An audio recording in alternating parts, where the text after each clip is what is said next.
Call of Cthulhu, The Witch's Mark, Part 1.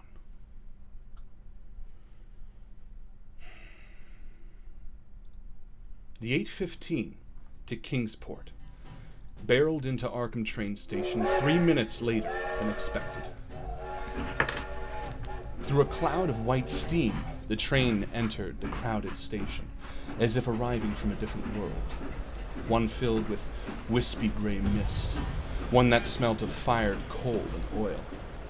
It was a cool day for May, but in 1923 the spring was already shaping up to be unseasonably cold. As the train pulled to a stop and began to empty, a lean man in a dark gray suit watched intently. He held a newspaper loosely between his fingers, but stared past it towards the open door of the train, watching as each passenger departed. As he leaned against the large stone columns of the platform, he eyed each and every person who exited the train until his eyes locked upon him. The man who exited the train wore thick glasses and a black hat which matched his black suit. As he stepped down from the train and entered the crowd of people, he limped slightly, favoring his right leg, and tightened his grip on the suitcase he held in his hand. He looked around nervously, tugging absent-mindedly at his right cuff to cover any metal from the handcuff that may be showing, and began heading for the exit. The man in gray quickly folded his newspaper, tossed it in the trash, and wrapped his fingers around the hard metal grip in his pocket as he slipped into the crowd. All the while, his eyes locked on the man in black. He rounded the corner to the cathedral-like foyer and caught a glimpse of the limping man as he headed into the men's room. He followed. The bathroom was cold and gray, with fading green wallpaper. The intricate tiles which covered the floor were cracked and broken, a stark contrast to the lavish foyer. The air in here felt stale and wet. Silently, the man in gray entered the bathroom, locking the door behind him as he did, and without expression, he slid up behind the man in black who stood at the sink. Without warning, he removed the garrote from his pocket, looped the serrated wire around the man's neck, and began to pull. With a wet gurgle, the sharp wire cut into the man's neck. Warm blood dotted the sink and mirror of the bathroom as the tiny saw-like metal teeth of the wire chewed quickly through his esophagus. With gritted teeth, the man in gray feverishly sawed back and forth as the man clawed at his neck through gurgled, blood-filled whimpers. The man kicked madly, his eyes wet with tears, and in a matter of seconds the sawing stopped and his body went limp. The dead man's head fell back loosely, almost entirely disconnected from his body, and fell to the floor. The man in gray bent down and ever so carefully removed the toothy wire from around the man's neck, picking off small bits of bone and sinew as he did. Coldly, he lifted the man's arm to reveal the handcuff that connected the suitcase. After a moment, he began sawing again with the wire, this time cutting off the dead man's wrist. Blood and bits of connected tissue painted the off-white tiles of the train station bathroom a dark crimson, and after a few seconds, the man's hand tumbled off onto the floor of the bathroom, the handcuff landing with a clatter into a puddle of wet blood. The man in gray stood up, reached into his pocket, and removed his handkerchief. He wiped the blood from his eyes and opened the napkin to reveal a small piece of twine, tied into the shape of a noose. He bent down, placed it on the dead man's body, and picked up the suitcase, exiting the bathroom, and then the foyer, and then outside to the bustling, busy morning streets of Arkham, completely unaware of the person that had been hiding silently in the stall, witnessing the murder, memorizing the man's face.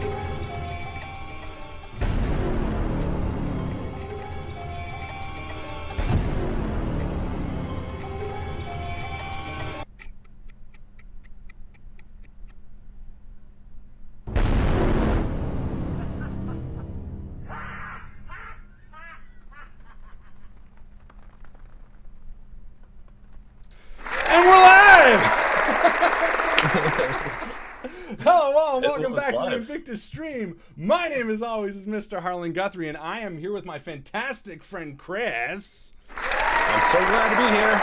It's gonna be dark, squeamish. My morbid friend Mycl. I'm sipping his coffee. And we are here with Call of Cthulhu, The Witch's Mark. I was looking for that sound effect. Remember that one? Oh, it just brings back memories. From the first days of Call of Cthulhu, back when everything was duh.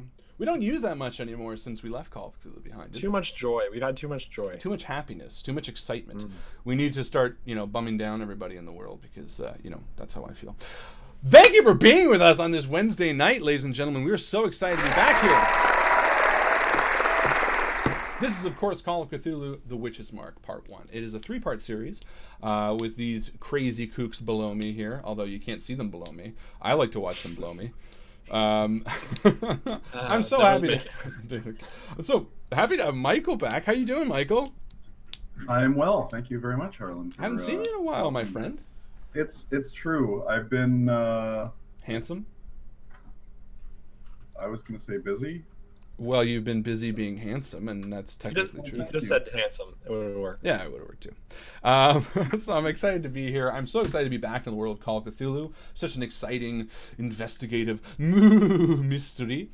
This is going to be an 18-plus show. More so than last Call of Cthulhu game. So a heads up to anybody who might be offended easily. If you are someone who's offended easily, you don't have to watch. You're not encouraged to, in fact. But before you close the video, make sure you like it. If you're watching this on any of the various platforms, Twitch, YouTube, other things that I signed up for that I don't know what they do, like or do whatever those, the equal of liking. We don't even know we were being liked or not liked. We're out there. Yeah, I think Twitch is like sausaged.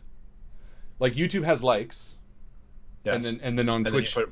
I give it 3 sausaged. Exactly. It's sausaged. Yeah.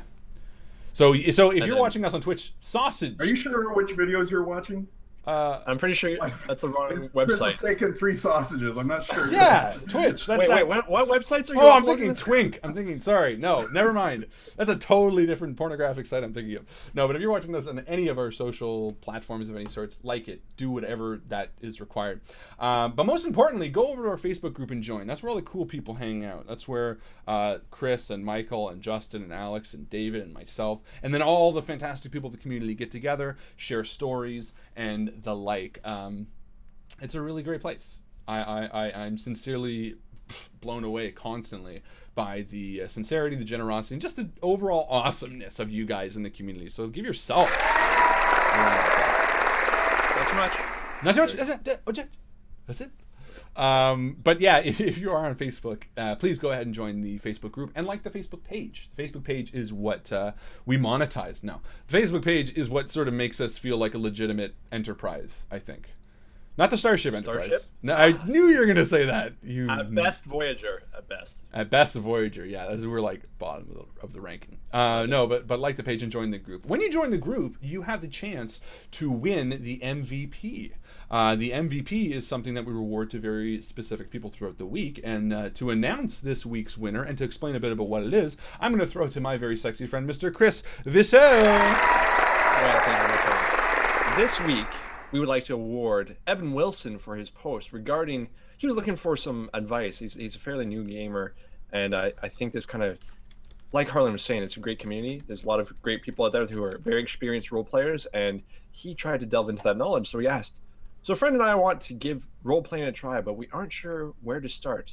Any suggestions? And there were tons of suggestions, so if you're new to role-playing, come join us on Facebook, and maybe post and ask some questions. Maybe you'll get some MVP, at least you'll get some advice. So congratulations, Evan Wilson. Congrats. It's that easy. All you have to do is be cool. Really, that's sort of the clincher to be MVP. Because don't be a dick. Don't be a dick. But we can't use that anymore because Mr. Will. Are we allowed to be a dick now? Well, I am. I was gonna say you are, but that's not. That hasn't changed. That hasn't changed. No, but Will Wheaton, like, apparently that's like his thing. It's like coined. Says that? Yeah, I don't know. So I changed it to "Don't be a prick," but prick sounds so much harsher, doesn't it? Mm-hmm. Don't be a dinky. Don't be a weenie. Don't be a weenie. Don't be a face. don't be a don't be. Don't be a weenie hut junior. I guess is the Be a way. doobie. Be a doobie. Doobie. Bumper, bumper, stomper, doo. Bomber Stomper. What? So anyway, there you go. That's how you do all that stuff. So well done, Evan. Congratulations and great post. The other thing I want to mention real quick is that we are, of course, participating in the Extra Life charity. We had two fantastic people make donations this week. Bjorn, a good friend of mine, and Mr. David Ionati, who actually gave us the idea in the first place. So congrats, guys, and thank you. Remember, if you donate over $25 during one of the live streams, and I'm planning on doing a spooky game night this Friday, then you'll get to be added to the Broodling Manor, which is turning out to be a pretty funky place. And who doesn't want to be in Broodling Manor? I had no idea how much of a bro I really was. You kind of look like a bro with those. Thank you. I want to look like a bro, but act like a Mr. Bro. With those many muscles. Same amount as you, Harlan, just bigger. Just not under layers and layers of fat. Or his muscles. Power. That's power. Yeah. Well, I have the core of a donkey. No, donkeys are strong. The core of something weak. Anyway, so yes, please, if you feel like donating, and if you have the money, please follow the link in the description and donate to our Extra Life campaign. We are looking to raise $5,000 before our 24-hour live stream in November, and we're $1,000 down. That's like 16/3 of the way there. So well done. That's not true. We're doing the math in our heads. We're all trying to do it. That's the one thing about Call of Cthulhu, math. Oh man, it's always fun. So yes, please donate to the Extra Life, and it's a long weekend up here, so I'm really excited. We're celebrating 150 years. 150 years. That's almost as old as Mycl. Almost. I'm feeling it in my bones. No, it is 150 years, and it's very exciting. All the parks are free up here, aren't they? Yes, they are. Like for this year only. All the national parks and all the women parks and all the women, all the prostitutes are giving away for free this year, just to celebrate 150 years of STDs. Oh, Canada. Oh, Canada. So yeah, it is a long weekend, so we're all feeling good going into the long weekend. So if you are looking for another cooking video on how to make ribs, check back to We Make Shit this weekend, because I'm going to be making some barbecue ribs. I gotta tell you, I've been enjoying those. You know what? Thank you. I appreciate that. I'm surprised. I was gonna tell you though that like canned meat. Informative too. You actually learned something while you're giggling. So why are you? Damn it, Harlan! Why are you funny and talented? Well, thank you, Mike. I'm glad you're enjoying them. Chris clearly has issues with the fact that he enjoys them, but I know he does, so that's okay. No, I just have a problem with the canned meat, which is where I was like, you put them in water. That's corn.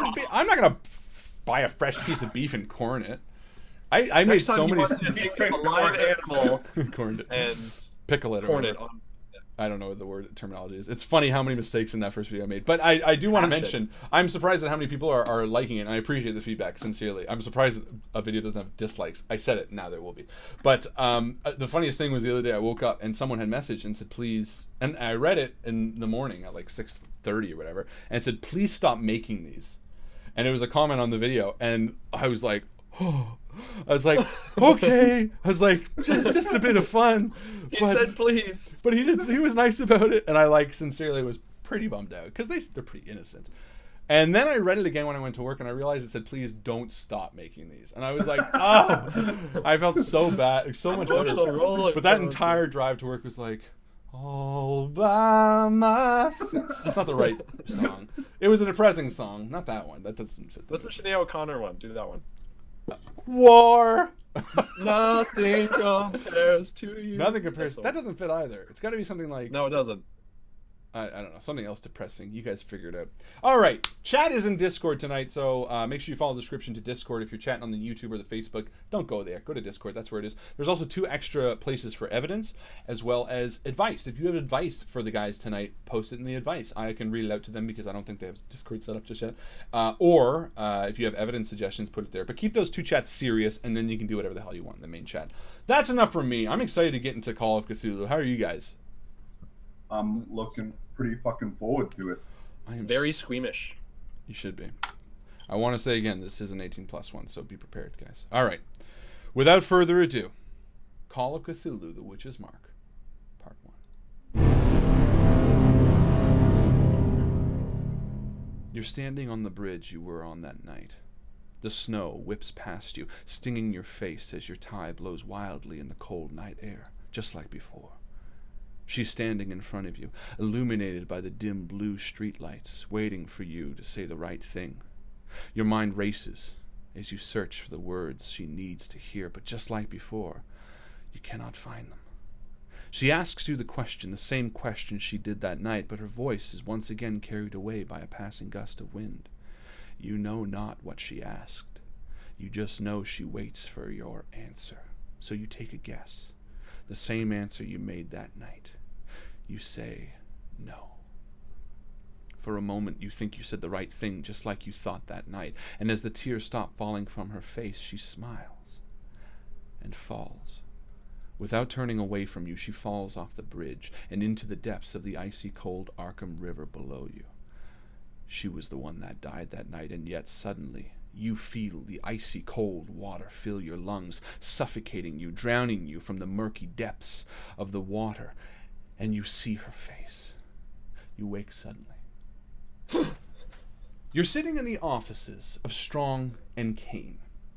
Strong and Kane sits in the top leftmost corner of an old building in the heart of downtown Arkham. The building casts a dark shadow on the streets below it. As you lean forward in your armchair, waking from your nap, the bright afternoon sun shines against the building, illuminating your names, both painted on the windows. As your partner, Elijah Strong, shaves at the sink in the corner, your desks sit facing each other in the center of the room. The agency's been without a case for the past 2 weeks, a painfully long time in the investigation sector.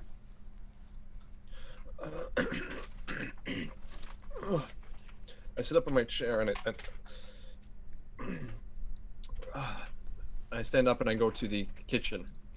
I look to get some coffee, so I open the cupboard, and beside the sink is a coffee cup. I notice it's half full and it's cold. And so I reach for a filter and I reach for the tin of coffee and I open it up and it's empty.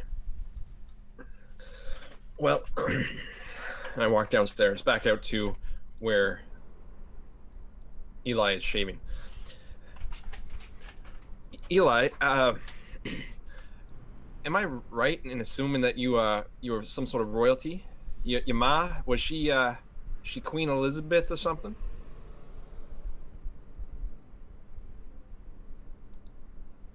Eli wipes his face with a towel, and through a muffled voice, he says, What are you talking about, Timmy? You know what? Well, Don't follow me. Well, you know, I haven't had a smoke in a few days now. I can't afford to get myself any more tobacco for my pipe. And coffee seems to get me through the day. And I was going to make a new fresh pot of coffee, and I come downstairs, and there you are, drinking coffee. And upstairs, there's a cup, and it's cold, and I imagine you're not going to finish that one either. So no coffee for me and 2 cups for you. So I ask again, were you raised by the Queen of England? Okay, just slow down, Teddy. Look, I'm sorry. Yeah, I totally forgot about the coffee upstairs. There's no need to get all huffy and in my face about it. I'm just a little agitated because after all, we got no jobs coming in, and we got no money coming in, and we're wasting food. Well, you want the rest of this fucking coffee? You can have the rest of this coffee, man. I'm sorry, I wasn't thinking. Don't worry, I'm just a little on edge. I mean, I haven't slept well, and we don't have any.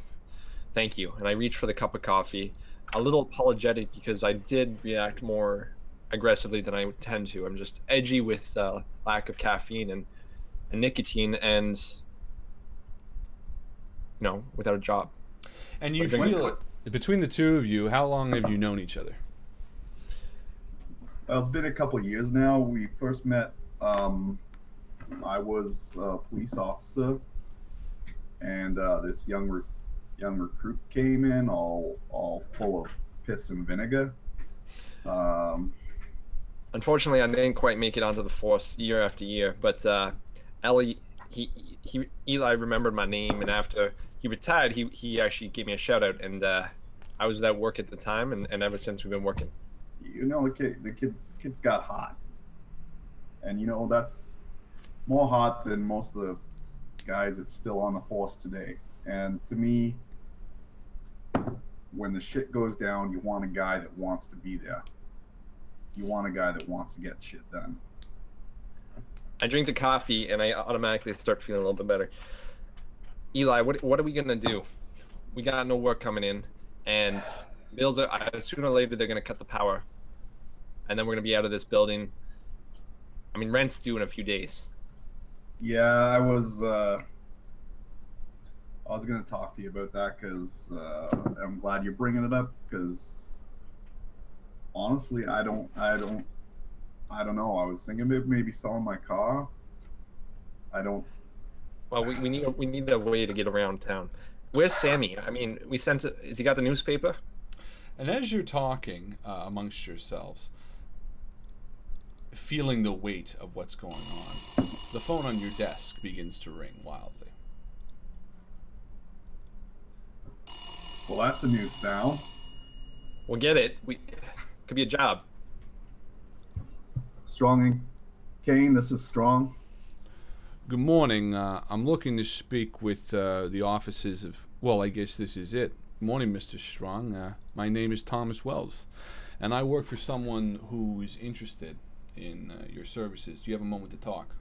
Right away, when he's on the phone, I go in, I grab a pad of paper and a pencil, and I hand it to him just in case he needs to take notes. And the voice on the end of the phone is clear and crisp. It's a bit, it has a bit of a slang, I should say an accent, like you guys do. So it wouldn't seem like an accent to you. But it sounds like it's a pretty strong connection. Yeah, we got some time for you, Mr. Wells, was it? Yeah, Wells, Thomas Wells. Actually, I'm calling on behalf of, I'm calling on behalf of another client. I'd rather not speak about it over the phone, if that's all right. My client is, let's just say his notoriety limits the ability to go into investigative firms, if you catch my drift. Well, actually, sorry, Thomas, Mr. Wells, I'm not catching it. You say your client's a criminal? No. The opposite, in fact. The limelight for him is something he tends to need to stay away with. Look, put it this way. If it's possible, I'd like to arrange a meeting at his place of residence as soon as possible. I can send a car around 5 o'clock if that's okay. And looking down, the clock on your desk reads 4:30. Give me just a second, Mr. Wells. So I got a guy on the phone. He wants to meet at 5 o'clock. You okay with that? Says he'll send a car. You got anything else going on, Teddy? No, that's wonderful. We can get some work done. Mr. Wells, thank you for holding. Yeah, we can be there. Perfect, I appreciate it. I'll send a car around 5 o'clock, as I said, and we'll arrange dinner as well so you can speak with my client on a more comfortable basis. Appreciate it. And with a click, he hangs up the phone. Well, what do you say? What kind of work are we dealing with? Well, he was a little sketchy on the details, and looks like we just got to go and show up and ask some questions there. He just wanted to see if we'd meet with him. Well, I don't care what the job is. I'm pretty sure we're gonna have to take it. We're pretty much at the end of our ropes here. And as the phone clicks down, you hear a rattling at the door, as if someone is vigorously trying to turn the handle, but it is locked. The hell, man! It's been like fucking quiet in here for months. But maybe it's Sammy with the newspaper, and I walk over and I open the door. And sure enough, Sammy Wiley tumbles into the office and jumps right back up to dust off his knees. Sammy's about 10, but you wouldn't know it from the way he talks. He pulls his poor boy cap down over his eyes, struts right back out into the hall, only to return a few seconds later, dragging a massive box by the string tying it together into the room. Sammy, Sammy? I said a newspaper. What is it you got here? This was the mail. It was down there by the curb for you. And he keeps dragging into the room across the wooden floor. Whoa, Sammy, it's fine right there. I will. Go get me my letter knife. Go get me my knife.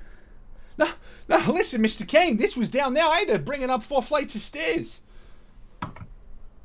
I'll go tousle his hair. You're a good kid, Sammy. Yeah, I walk over, ignoring Sammy, and I go and grab the knife, my pen knife from.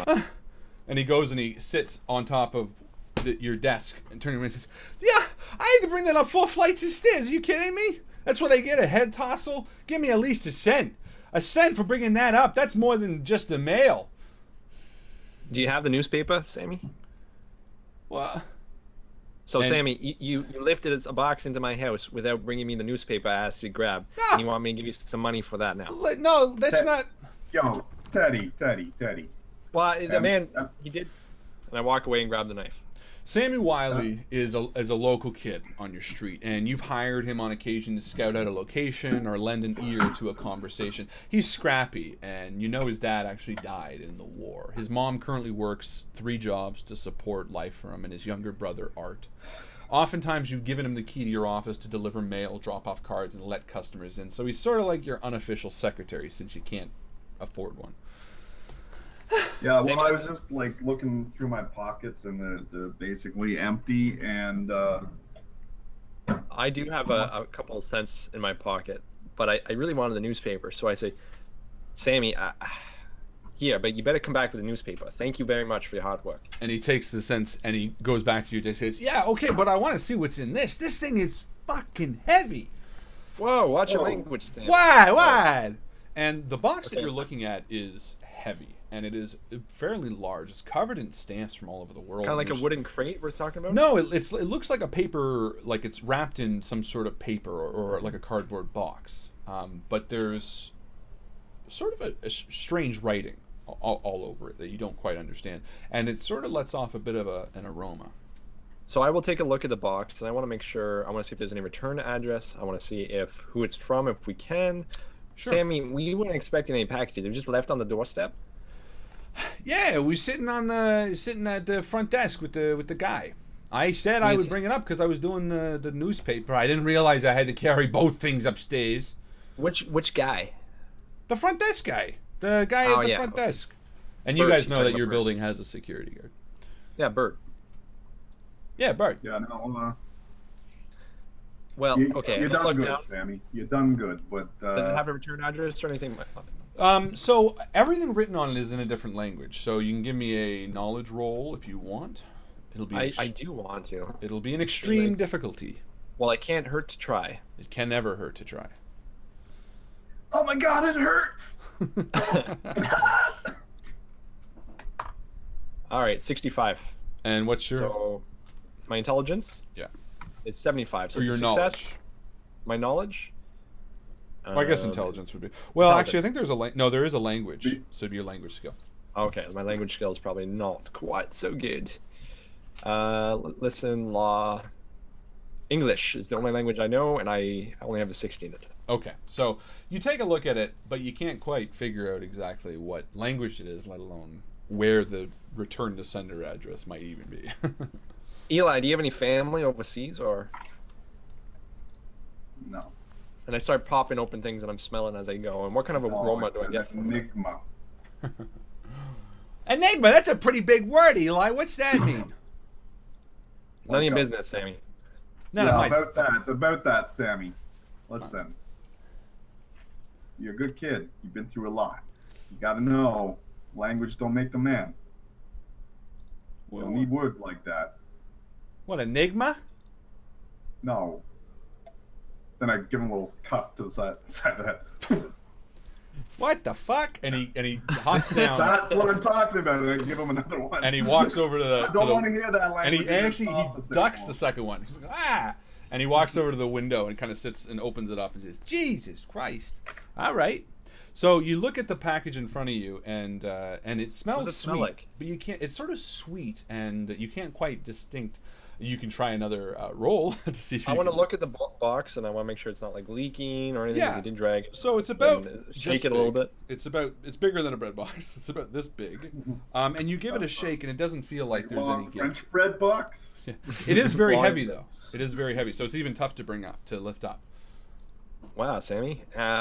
All right, and I take my knife and I run it along the seam carefully, Okay. and I open up the box to look inside. And yeah, so the paper and the twine sort of fall to the floor, and what you're left with is a cardboard box. And you open up the box, and it's filled with shredded paper, a yellowish paper, almost like a What's it called, law stock or whatever? yeah, exactly. Well, sorry, what? Law stock? Like law paper, like the yellow paper? No, it's more you don't recognize it. Like, it's not typically anything that would be stuffed in a package around here. It's different, sweet smelling paper. What I'm wondering is, anyone around, like maybe at the university or something, that could maybe take a look at this and give us an idea. Well, let me get inside it first, and we'll make sure it's could be for us. You don't know. So I open it up. Yeah, you shift across some of the padding, and only about an inch down, you see dark wood, like a dark mahogany surface. Wow, this is nice. Whatever this is in here, we could probably sell this. And I keep going through, and yeah, and you feel around, and what you find is a box, a almost perfectly smooth rectangular box. And you go to lift it up, and again, it is very heavy. And with a bit of effort, you lift it over to the table and clunk it down. Boom, boom. Does it look locked there, Teddy? Is there a lock on it? So you look around the box, and it doesn't actually seem to have any seams that you can tell. And from the corner, Sammy says, Jesus, how the fuck does that thing open? And he's actually has a cigarette, and he's leaning out the window, kind of half smoking it like he doesn't know how to. As soon as I see the cigarette, I walk over to him. I said, "Give me that." And I take the cigarette and start smoking it. Listen, you guys. Eli, see what you can make of that. I don't even see a seam in that thing. All right, so I'm gonna go give it a good once over. I guess use maybe spot hidden. Okay, yeah. So give me a spot hidden.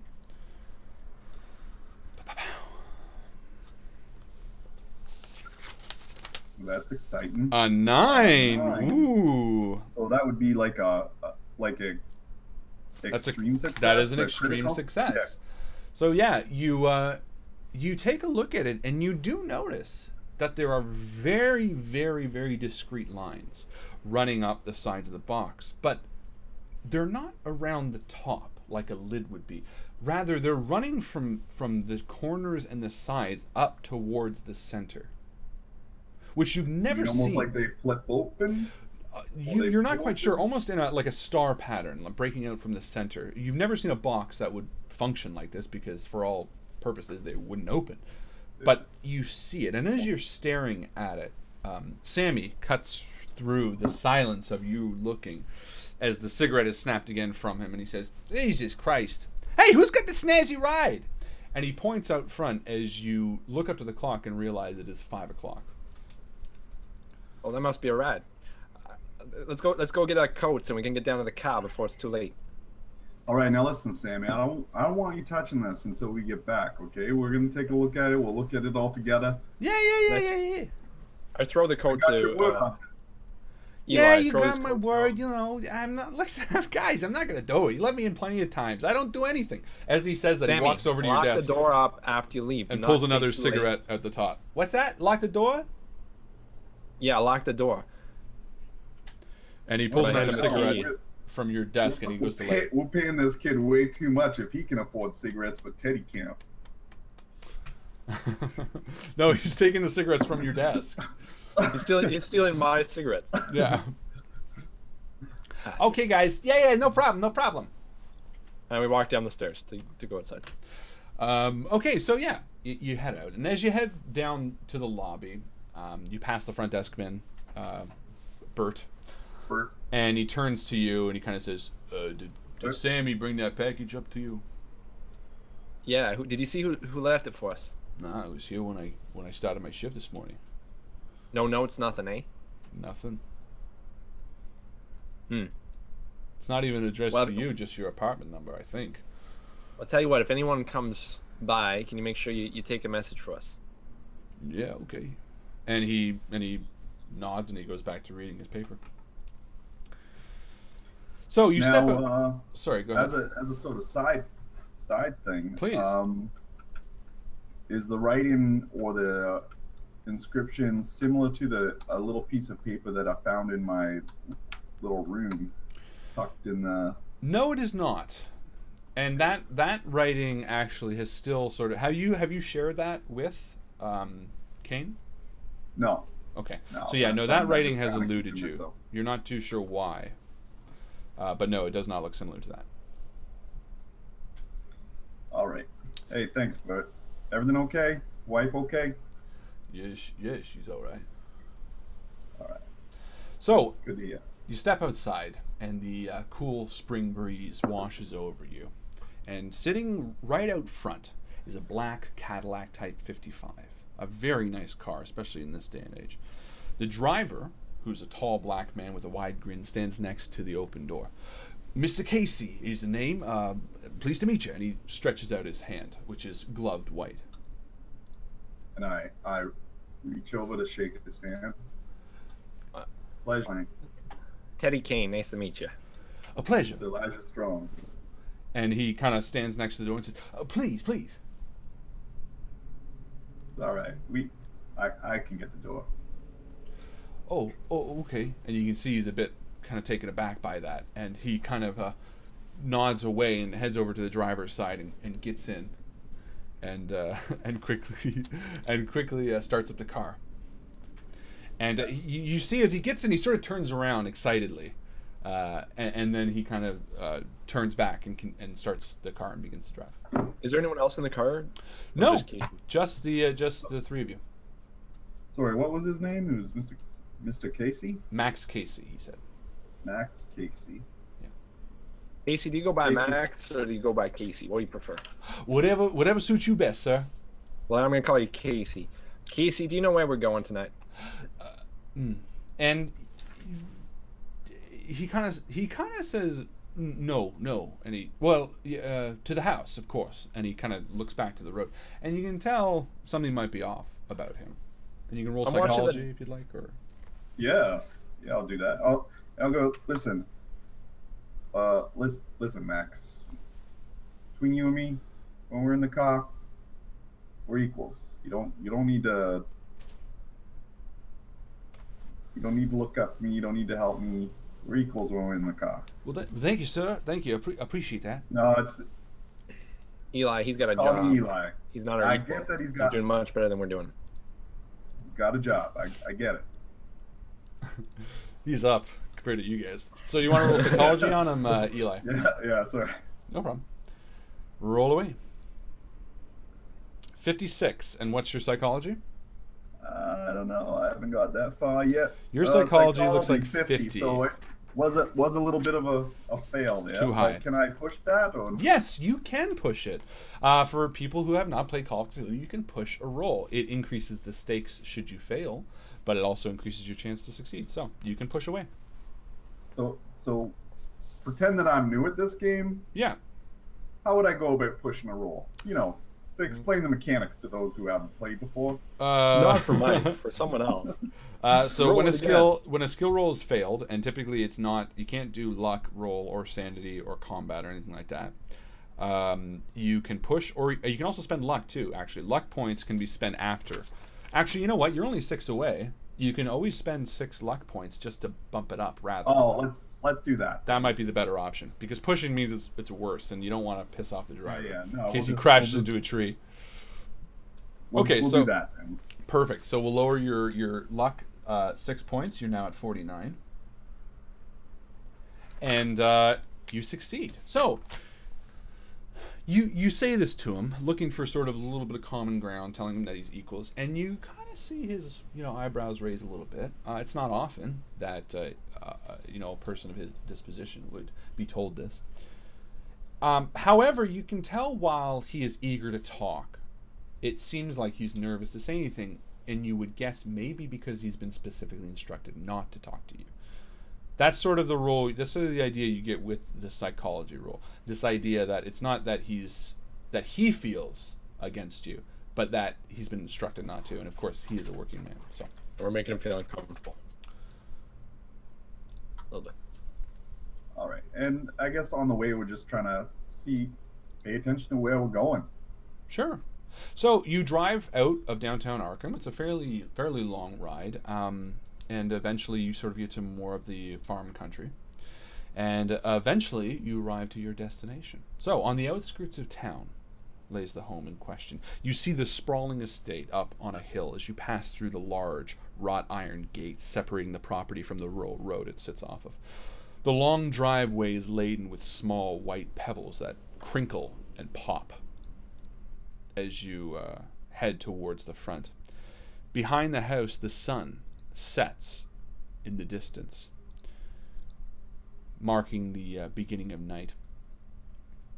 The mansion itself is ancient, and it towers well above you as the car pulls to a stop.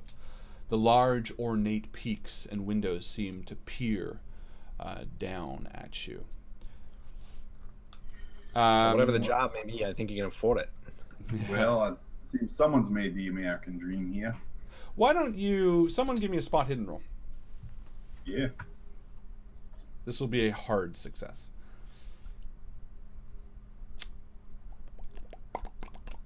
Oh, I should have done that one. Ooh, 11. That's an extreme success. That is an extreme success. I'm very perceptive today. You are very perceptive, even if Chris's is technically higher, but you're rolling better, so it kind of works out better. Okay.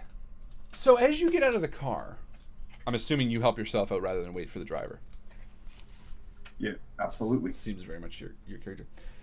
You look at the house and you notice that one particular window has a light on in it. And as you sort of look at it curiously, the light turns off. And it's one of the highest windows, which you would guess is near the attic. And as you sort of take a second, thunder sounds in the background. And while the sky is still relatively bright and the sun is still out, you can hear that there is a storm on the horizon. Hey, Max, how many people live in this place? Like 60? So he walks around sort of surprised that you let yourself out, and you kind of, Mr. Strong, it's not my place to say, sir. And he sort of gestures for the two of you to get out of the car. I walk up to the door, and as we're walking towards the door of the entrance, I whisper to Eli, you know, we might want to wait. Depending on the job, we could probably raise the price a little bit here. You know, I'm not against that. I'd probably be, you know, who knows when the next one's going to come along. So. I gesture at the house. I mean, looking at a place like this, chances are they won't even miss it. So typically, you ask for a combined $15 a day. That's your going rate, which is. Let's try. So we're gonna try for 30. I say to him. Okay. Just so you know. I think yeah, just to like for bartering purposes when we get in there. Absolutely, contextually. So, as you approach the front door, why don't we wait to see actually what the need is first? Because, like, you know, if it's a sad thing, we don't want to take advantage of the time of troubles. But if it's like, go find my missing cat, then. Yes, sirs, I'd like to request your presence at a mansion on the outskirts of town. My cat is dreadfully gone. Problem, though. It's frustratingly missing. As you approach the front door, it opens, and you're greeted by an older, kindly-looking woman in a maid's outfit. And she kind of smiles with pained eyes, and she sort of nods to you softly. She's rather short, but she looks very kind. Yeah. Ma'am, we've been requested for a meeting. Name is Strong and Kane. Welcome. Let me take your coats, and I'll show you to the great room if you care to follow. And she, a little as you step embarrassed inside, handing her my coat because it's got holes in it. Hasn't been repaired for a while. And I say, okay. Thanks, miss. And she takes your coat and doesn't take another look at it. She doesn't. I mean, she looks again. She's not ancient. She looks maybe 50, maybe 60, but you can't quite tell because of her age. She has tired eyes, but they're wet and gray. Again, from just years of what feels like anguish. And she turns to you, Mr. Strong.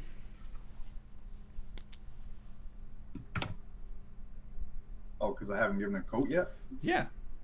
Oh, okay. Then I hand her my coat and thank you. And she nods kindly, and she takes your coats and walks off to a room for a second, and then returns moments later. Is there anything off about this? Like, it all makes sense. Like a driver, like there's nothing weird, like feeling surreal or just out of place. Like, have we ever come across people who have maids and drivers and that type of thing? Or very common. Commonplace for the wealthy. Yeah, for the wealthy. Now, you personally have not gotten to experience that, Kane. Strong, you've had certain dealings. There was a case years and years ago where you've dealt with the upper class gentlemen. But while you're not part of the circle, it's definitely run-of-the-mill for them. So while we're walking, and again, I kind of want to see like which way she goes, and kind of try to pay attention to like, a little bit of how many steps it takes to get certain places, what rooms are to the left, what rooms are to the right. Perfect. Okay, so give me a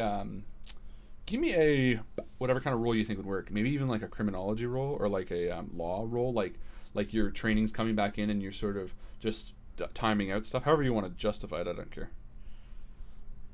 Sure. Let's go photography because of my photographic. No, just trying to think of something. I'd say law. I'd say law kind of law. Work. Okay. Yeah. Let's try law. Sure. It feels sort of, standard police practices. Like training-ish. Yeah, you're training, exactly. We're here to meet a Thomas Wells. Oh, right? No, I'm like, wow, Ooh. this is a really big fucking place. So you try to do that, and overwhelmed with all the niceties. You are. Is that marble? No, it's quartz. Is that It's about 5:30 in the evening. It's been sort of a long day, and you're trying to kind of memorize it, but you sort of get, I don't know, like annoyed at it. Not that you dislike the wealthy, but you just sort of have a distaste in your mouth as you look at another ornate carved door frame. You're kind of like, fuck it. And we were fighting over coffee. Yeah, exactly. Yeah, exactly. So she comes back. She just placed your coats in another room, and she kind of nods to you, and she says, I'll show you to the great room if you care to follow." And she begins walking down the hall. Again, though, it was Thomas Wells we're meeting here. Are you asking me or Eli? Yeah, Eli. What was the It's story? Thomas Wells, right? Mr. Wells? Well, to be honest, Mr. Wells wasn't actually specific on whether he would be here. He said we'd be meeting a client here. Oh, right. And he was the one who connected us. He says, and you said he needs to be secretive, the client. I feel like that's who I mean. You're probably right. Perfect. So, as you're led through a large, heavy set of ornate doors, a cat meows somehow. And everyone takes a drink. Everyone takes a drink. Oh, we haven't done that in forever. Oh. Water. Right. Home. Water, coffee, and Chris doesn't have a drink.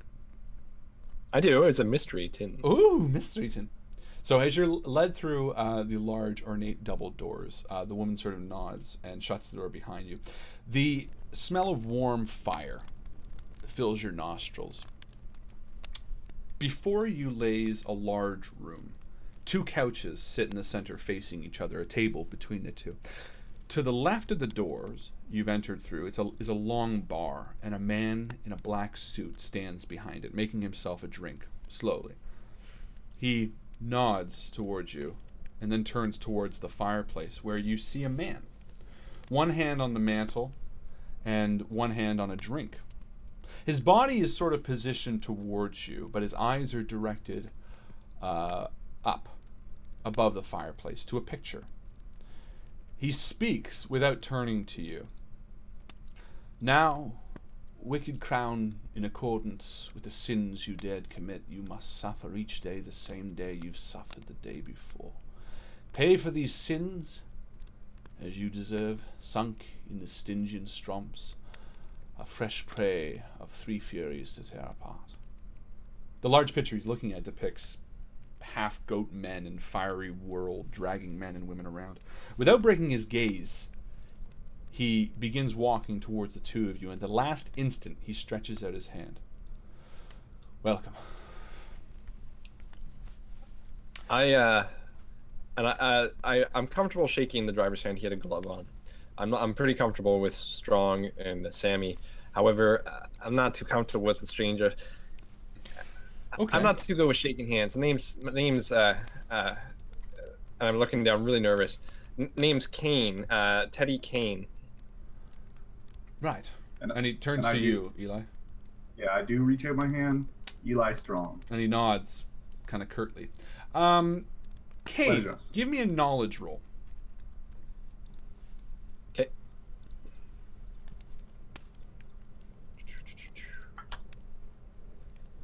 Reset and throw. Oh, So nice. Yeah, that's good. And your knowledge strong is... success. My intelligence. I guess intelligence, my like, apologies. Yeah. 75, so I actually... A hard success. So close to 37. extreme. But you only So close. needed a regular. You actually recognize this man. The man before you is a senator. Senator Andrew Christian. And before, you get the satisfaction of saying this before he introduces himself to Eli seconds later. My name is Andrew Christian. I'm a state senator, and thus the secrecy. I'm sorry, Thomas couldn't tell you more on the phone. And he sort of points towards the man at the bar, who again sort of nods agreeingly. What do I know about him? Because he said I recognize him right away. You so- recognize him from just about town. You're relatively well-read. You like following politics. I like the news. You like the news. Yeah. So you recognize him and his name. You know that he's a fairly well-respected man. You know that he enjoys private life, which stands to reason about the secrecy. And as you look at him, he's older, but he's quite handsome. He has peppered black hair. He has a strong jaw. He has piercing blue eyes, but they're emotive. And you detect a bit of sadness behind them. And actually, if one of you wants to roll a psychology. Senator, we're glad that we can be here. We're glad for the opportunity. What is it we can do for you?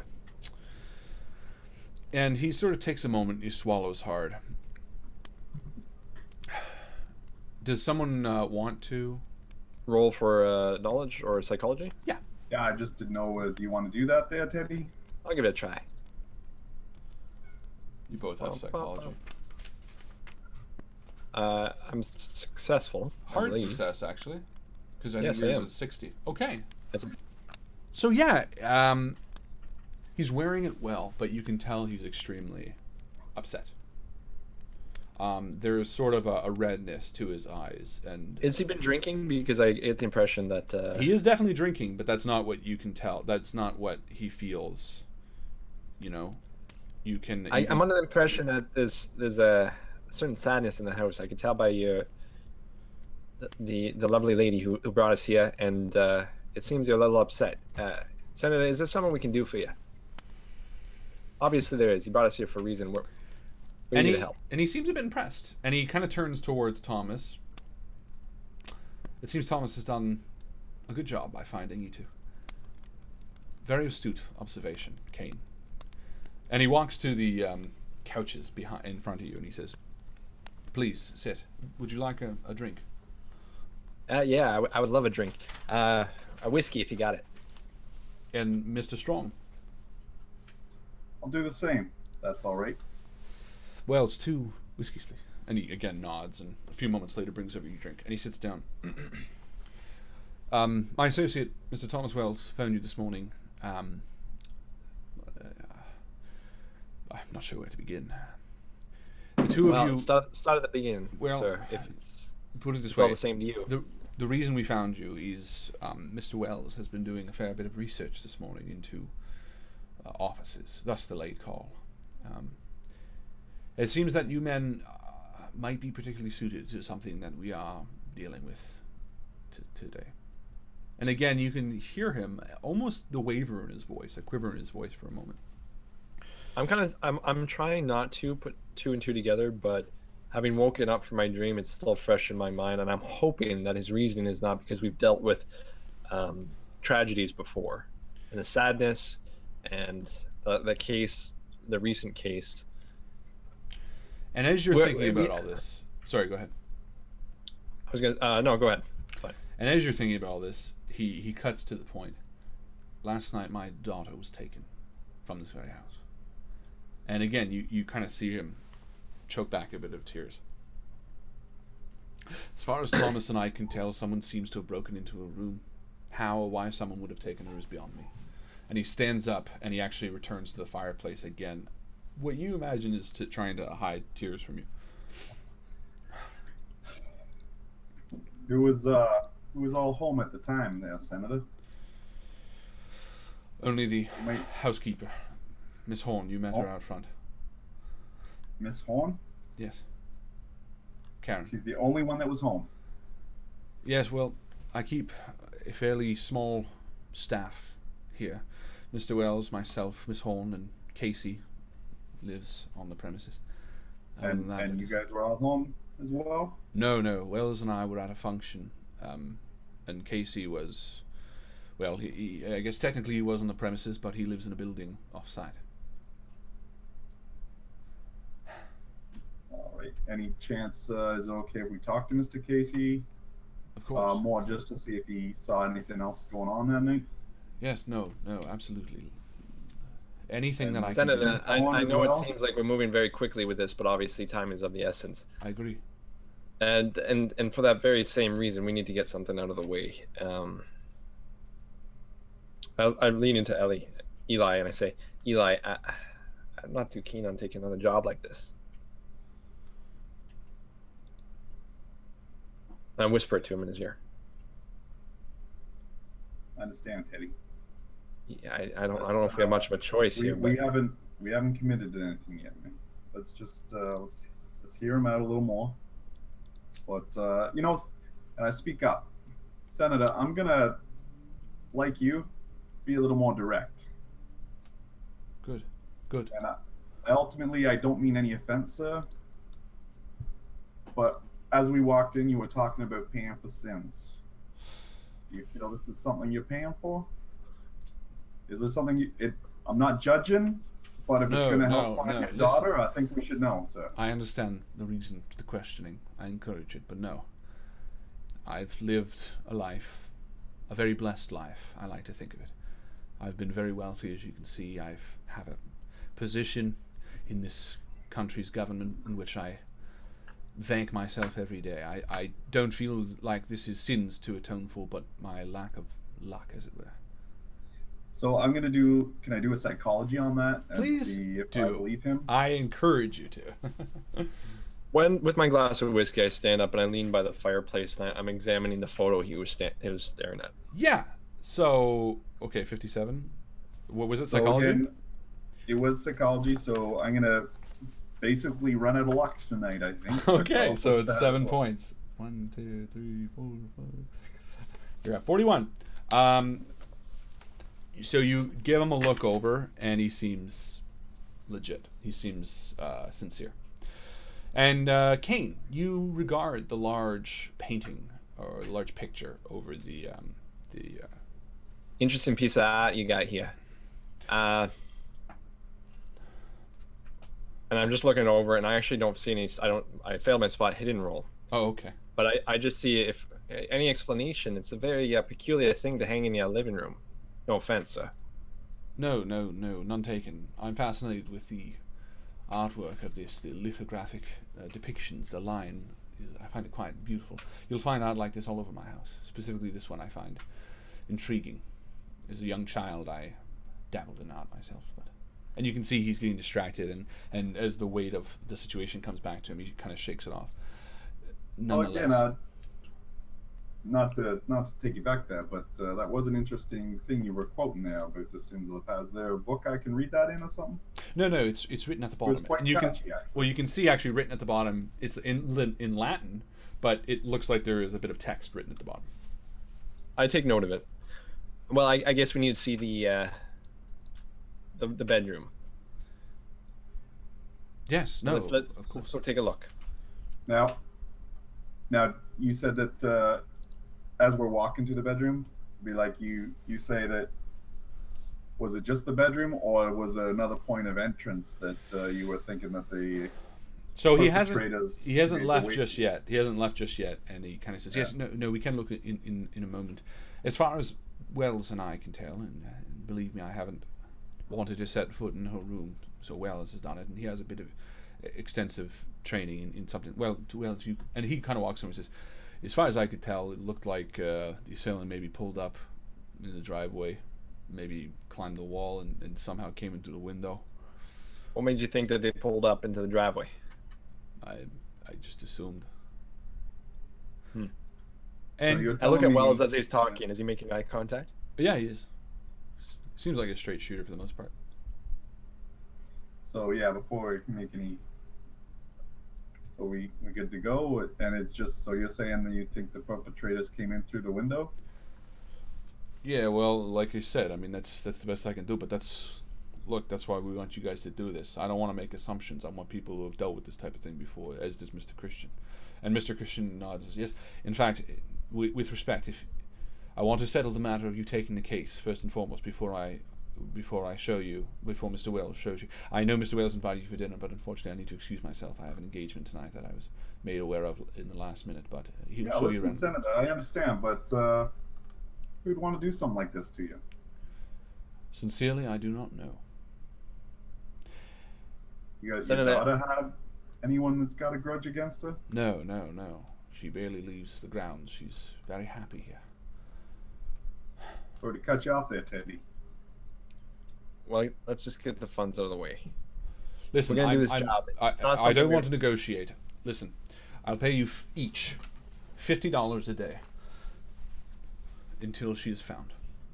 That is $100 between the two of you per day. Okay, so I get like a little hot on? That turns out to be like $80 an hour by today's standards, which is for like a 12-hour day, not even an 8-hour day. Yeah. So it's a fairly good rate. Well, Do you mind if my associate and I go out and discuss this a little bit? Yes, but as you associate did say, time is of the essence. So please, if this Absolutely. is of no interest to you, let us know as soon as possible. And he turns towards Wells, and they sort of speak in a hushed tone and sort of back away towards the bar. What are you thinking, Teddy? Well, Eli, I don't want to get involved in anything like this again. And if something happens to that girl, who do you think that senator is going to take advantage? You know, he's going to be angry. He's got a lot of power. But that's $50. That's a lot of money. Listen, Teddy, I know we're hurting for cash. I know we could use this. But listen, you got one of the reasons I want to work with you is because you're hot. And if that breaks, you know, it's not worth it to me. We can do something else. Well, So really, this has got to be your choice. I'm Ellie, not gonna push it. Eli, you know that One way or the other, which way I think about this case. if it's not us, it's going to be some other hack down the road with clowns around claiming he's some PI, but you know we're the best people to do the job. So we might as well take the money, do what we can, and maybe we'll save her. Maybe we'll get her before something happens. Okay, so just slow down a second here, Teddy. Take the money out of it. Take the money out of it. Money ain't nothing. Last time, Eli. Are we gonna do this because this is the right thing to do? Do you want to do this? I don't want to do this, but we are the best men for the job. And I know if anyone's going to find that girl, we're going to find that girl. So, all right, I'm we're gonna do determined. it because we're the right men to do it. Yes. All right, that's what I want to hear. See, that's the Teddy I love. That's the Teddy with the heart. I drink back with the rest of my whiskey. And Mr. Christian sort of sees you from the corner of his eye, finishes his drink, and he walks over and says, "So, All right, put my hand out. All right, Mr. Christian. Came in stronger on the case. We're going to do everything we can to find your data. please do." And you can tell, without needing a roll, that he says that sincerely. And he turns past you and says, "Karen, please." And a moment later, she appears in with his coat. A very nice, lavish, very rich colored black coat. And he kind of walks around and says, "Again, I apologize sincerely for excusing myself. My intention was not to run out on you, but believe me, my primary concern right now is keeping up appearances. I feel like if the news were to get a case of this, then it'd be less likely that she could be returned safely." And he kind of shakes it off and puts on his coat. "Thank you, men, sincerely." And he moves towards the exit. For you, Senator.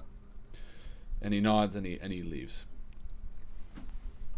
Do I find it peculiar that a senator, after losing his daughter, would still go on a dinner? I don't know, do you? I do right off the bat. Like, Yeah, to there me, you that go. seems like... Sure. Why didn't he want the police involved? Lots of good advice in the advice Discord, by the way. I know you guys are trying to focus on the game, and I appreciate it very much. But lots of really great stuff there too. Just to keep in mind in the background. So, Mr. Wells walks over to you and says, "I can show you the girls' room if you like." And I assume the girls' room is upstairs? Yeah, it's in the yeah, it's upstairs. Well, show us the window that you think that they came in through. We'll follow through all the steps you think they took. And we'll go from there. It'd be easier to start at her room and move backwards, to be honest. Lead the way, Thomas. And he walks out to the hallway and turns to head up the stairs. Ooh. So he walks you up the main staircase. The second floor is lined with rooms on either side of the hallway. It stretches far down the way. The hallway itself is dark wood. A red single carpet runs down the length of the hallway.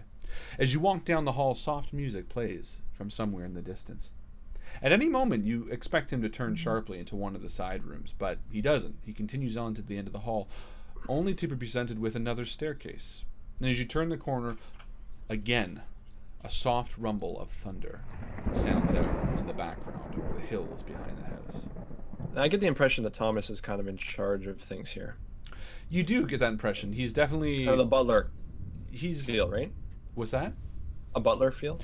Sort of, except that he doesn't wear... He wears a plain suit, a dark black suit. But you do get the feeling that perhaps...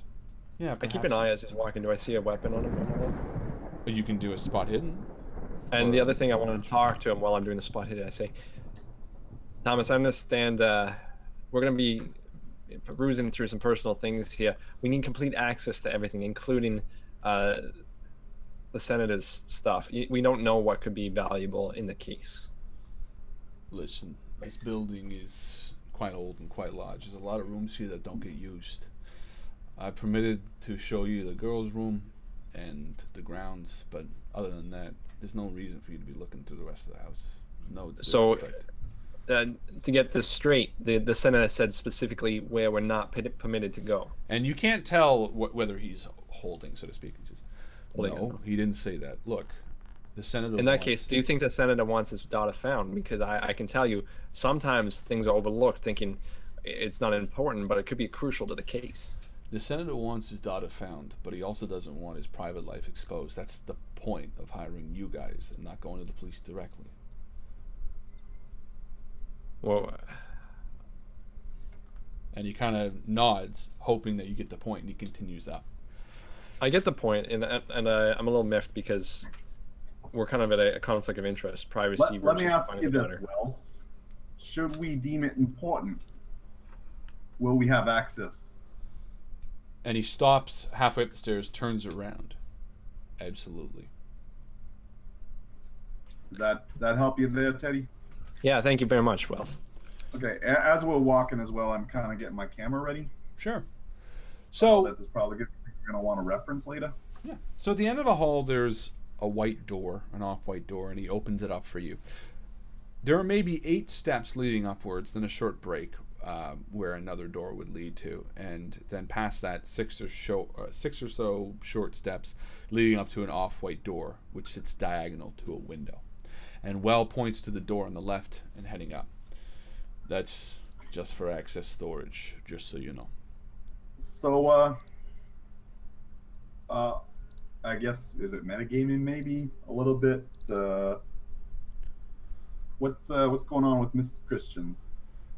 Would that be public knowledge? First and foremost, here's what you see. So this is the door that you enter through. These are the 8 or so steps. He points to this door and says this is excess storage. There's a window at the end of the hall, a doorway, and then what you assume is the girls' room. And that is shared on the Discord evidence server, or will be in a second. Sorry, what was your question? Mrs. Senator, Mrs. Christian, the girl's mother. I'm wondering, is that public knowledge? Where is she fitting in this picture right now? You can roll knowledge if you would like. I think I'll just ask directly if it's not something I would know. Wells. Oh, you want to ask Wells if you know? Well, no. I'm saying would I know because he's a senator. Oh no, you Public don't. knowledge. But if I don't know, then I'm just going to ask him directly. Okay. Well, you have to roll knowledge to see if you know, but let's just say you won't know because it's pretty. You don't know well. Well, you didn't even recognize him until Kane pointed him out. So, Did we Wells. get a name? Sorry for the girl. What was her name? You didn't ask. Yeah. So Yeah, like, we'll that's get like, to that. yeah. Yeah. What? As we're looking around the room, Okay, so you enter the room? Or are you asking him the question first? well, I'm going to ask first. Okay. Where's the girl's mother, Wells? And The he girl kind needs a mother. of looks at you and says, Mrs. Christian died a few years ago. Actually, a fair number of years ago, about 5 years ago. And he kind of says it with a heavy heart. What did she pass away from? He says, like, can't see how that's relevant to the case. I don't care. What'd she die from? I don't know, if that makes you feel any better. When did you come into Mr. Christian's employment? I've known Christian for a very long time. Mr. Christian, I should say. So, how long have you been in his employment? At least 10 years. 10 years. Can we assume that the senator said hit the name of the girl?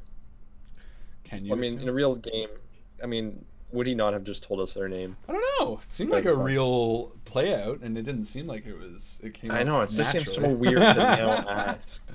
So as we're going through the hall, I'm going to look to see a picture, if there's pictures hanging up, little ones, and I want to see if there's one of a young lady that I assume is the daughter. Sure.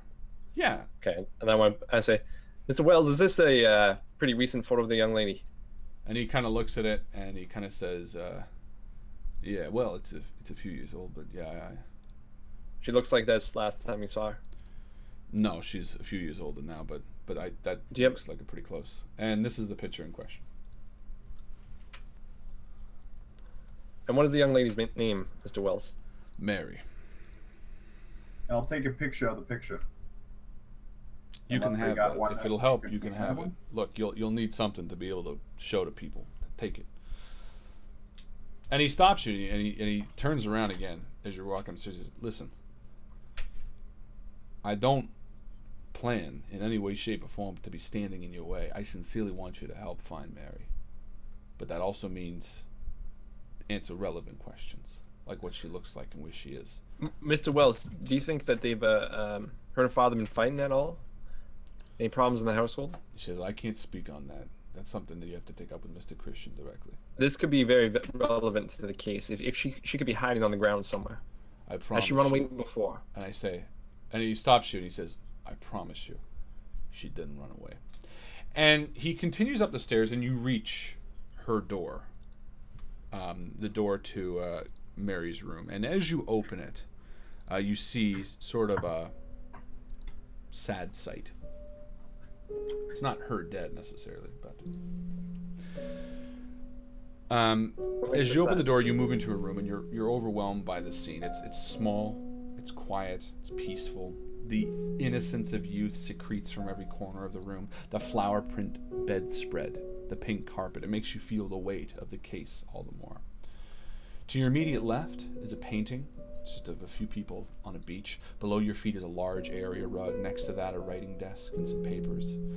A smaller rug sits before the side table, the bed, and another side table with a lamp on it. Opposite of that is the closet. Her room is in the attic. It's small, it's an odd place, but you can definitely tell that not only has a girl lived here, but a scuffle has happened. The table that I've described is knocked over. The carpet flipped a little bit, and as you're standing at the doorway, the window to your left is slightly ajar. And Wells sort of nods and says, "Do your thing," and he steps back against the other door. So I'm going to take a moment to pause before going in and just sort of take a picture from what we can see from where we are. Sure. And how old is this girl? Like 10, 11? She's 15. 15. Okay, because I'm just thinking it's kind of breaking my heart because quite a few years back, my wife had a stillborn, and she'd be just a little bit younger than this right now. But it really makes me think of all the things that we could have had together as a family, and yet at the same time, with things the way they were, questioning whether or not the stillborn was the right thing for the daughter. Harlan, is this image pretty realistic? Because there's no windows in this space, right? There's a window outside her door. I'm screen sharing it here right now. So there's a window just outside her bedroom door. Just across from the bedroom door? Yeah. You can see it on the Okay, so you come up the stairs, and on the landing there's a window. Correct. That's a window over top of the table, not a painting. Correct. Okay. And is it intact? You want to examine it?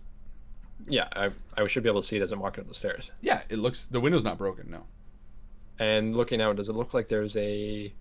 How far up are we? 2 stories straight down, or is there an awning? 3 stories. So you peek out the Straight down. window, yeah, and you take a look outside. Give me a spot hidden. A spurt durden.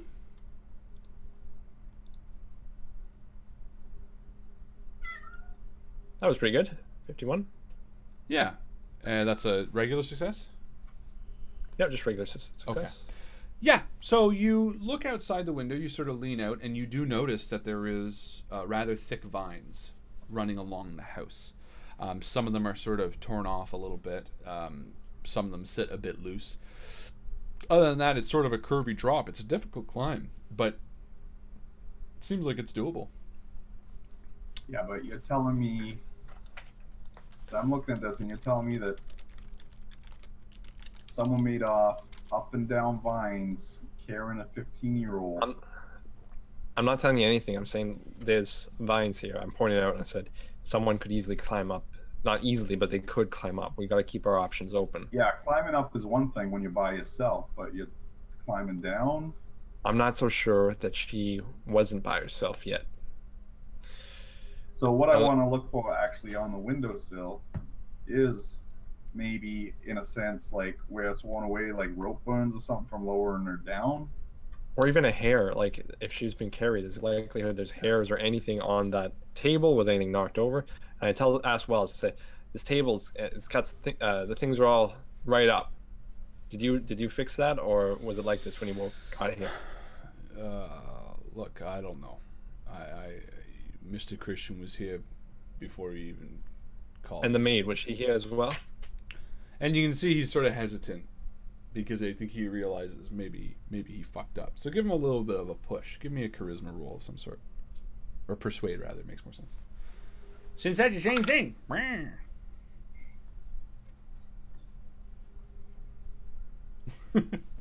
Nice. So he sort of breaks character for a second. He says, listen, yeah, when I found out about it, I told Karen to come clean the room. And you can tell he's sincerely kicking himself because for whatever reason, it was a stupid move.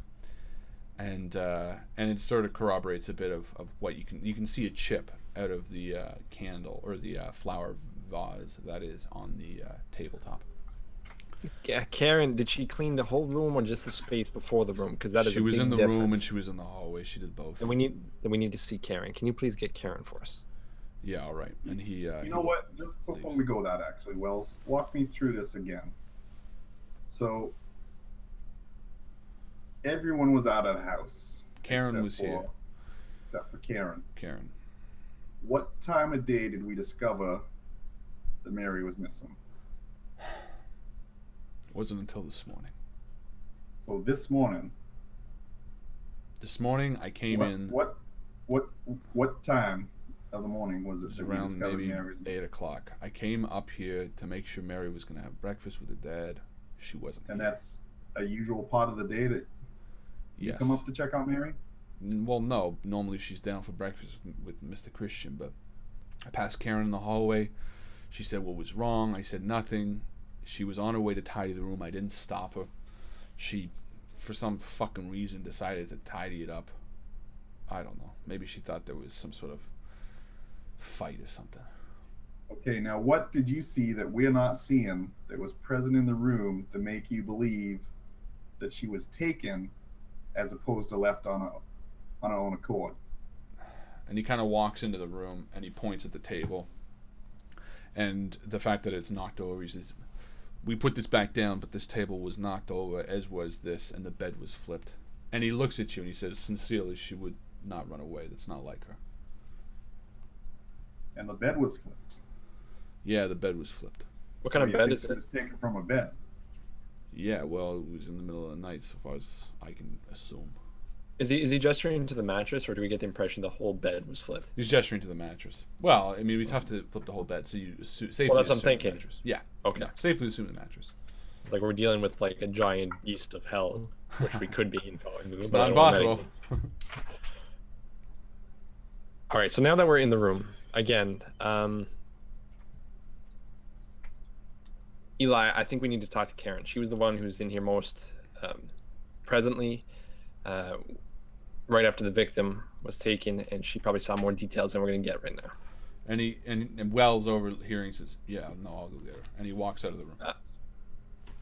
Yeah, I'm worried about that now because I was thinking maybe he's gonna corroborate something. So, anyways, and let's just do a spot hidden. Let's look around the room. I'm looking under rugs. Okay, first. so we can do a general spot hidden, or you can do specific spot hiddens. Well, I'm gonna say let's split it up. Okay. I say, Eli, I'm gonna check the floor level. You started top down. Okay. And I'll be taking pictures as I go.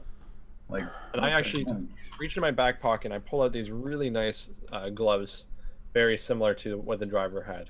Ooh. And I get started as well. Okay, so Kane, you go first. Where do you check?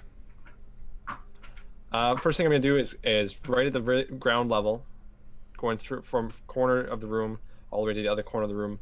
I'm gonna look under carpets and start pulling things up and look under the bed and start there. Okay, give me a spot hidden. Yeah, I really like this dice system. I feel like it's in our favor. Yes, it is. Thank you, Mr. Tim Tabor, for being a sexy mofo. Okay, we'll go to you in a second. And was that a hard success or a regular? Just a regular, right? It was a hardly unregular, but it was regular. Okay. And Michael, where are you searching? I think I would stop by looking in drawers, notes, that sort of thing. Maybe in the bed sheets, that sort of thing, under the pillows. Okay. Like in the pillowcases, see if she's keeping any notes or things like that. Okay. I also want to close the door before they get back, so that way I'll hear them come in, because I don't want them to come in. Like, I want to control that situation. Gotcha. Okay. So you shut the door. Michael, give me a spot hidden as well. So, Wow, I best push that too. Okay, so push it. So pushing a roll is something I No, forgot. sorry, I meant use my luck. What happens lucky. when I run out of luck? Do I die? Yeah, Cthulhu comes down and fucks you. Super unlucky. Dude, that's so unlucky. You got killed by Cthulhu. So you have 34 luck now. I don't really know what happens when you run it out. We'll just say, yeah, Cthulhu rapes you. All right, so you're down 7 more points. And you succeed. Tentacly. So regular success. All right. Okay, so between the two of you, here's sort of what happens. As Wells sort of corroborated, the room does look recently cleaned. Kane, you get down on all fours, and as you're looking at the large area rug, you notice something. A white mark. You lift the corner of the carpet, and your blood runs cold. Quickly, you roll up the carpet, the large area rug, to reveal what looks to be something drawn in chalk underneath the carpet. What looks to be what you can only guess is some sort of star. Pentagram. A pentagram is what you would know it as. And before continuing, Eli turns around and snaps a photo of it, which is what you see here. Now, when I pull it back, does it seem like the floor's been cleaned? No. A lot. Except for this area? It doesn't look like this has been cleaned at all. The Right. underside. This looks... In that case... mist. after he takes a picture of it, and make sure you let me know before they come in, because I want to cover up before they come into the room. Okay. So I'm going to keep an ear to the door. I want to make sure that they don't see it. Okay. Okay, and that was your first. So, Mycl, sorry, continue. Yeah, that's fine. So the boards don't move or anything from what I see. And are there pieces of chalk there as well? No, there is no chalk. Okay, so just this. Exactly. Mycl, as you're looking around the bed, you don't notice anything about the mattress that sort of strikes you as odd, but you do pick up the pillow, and as you pick up the pillow, something hard lands by your foot with a sort of a clink. And you stand up abruptly and you reach down, and in your hands you pick up what looks to be a pendant, a small metal pendant that looks like this.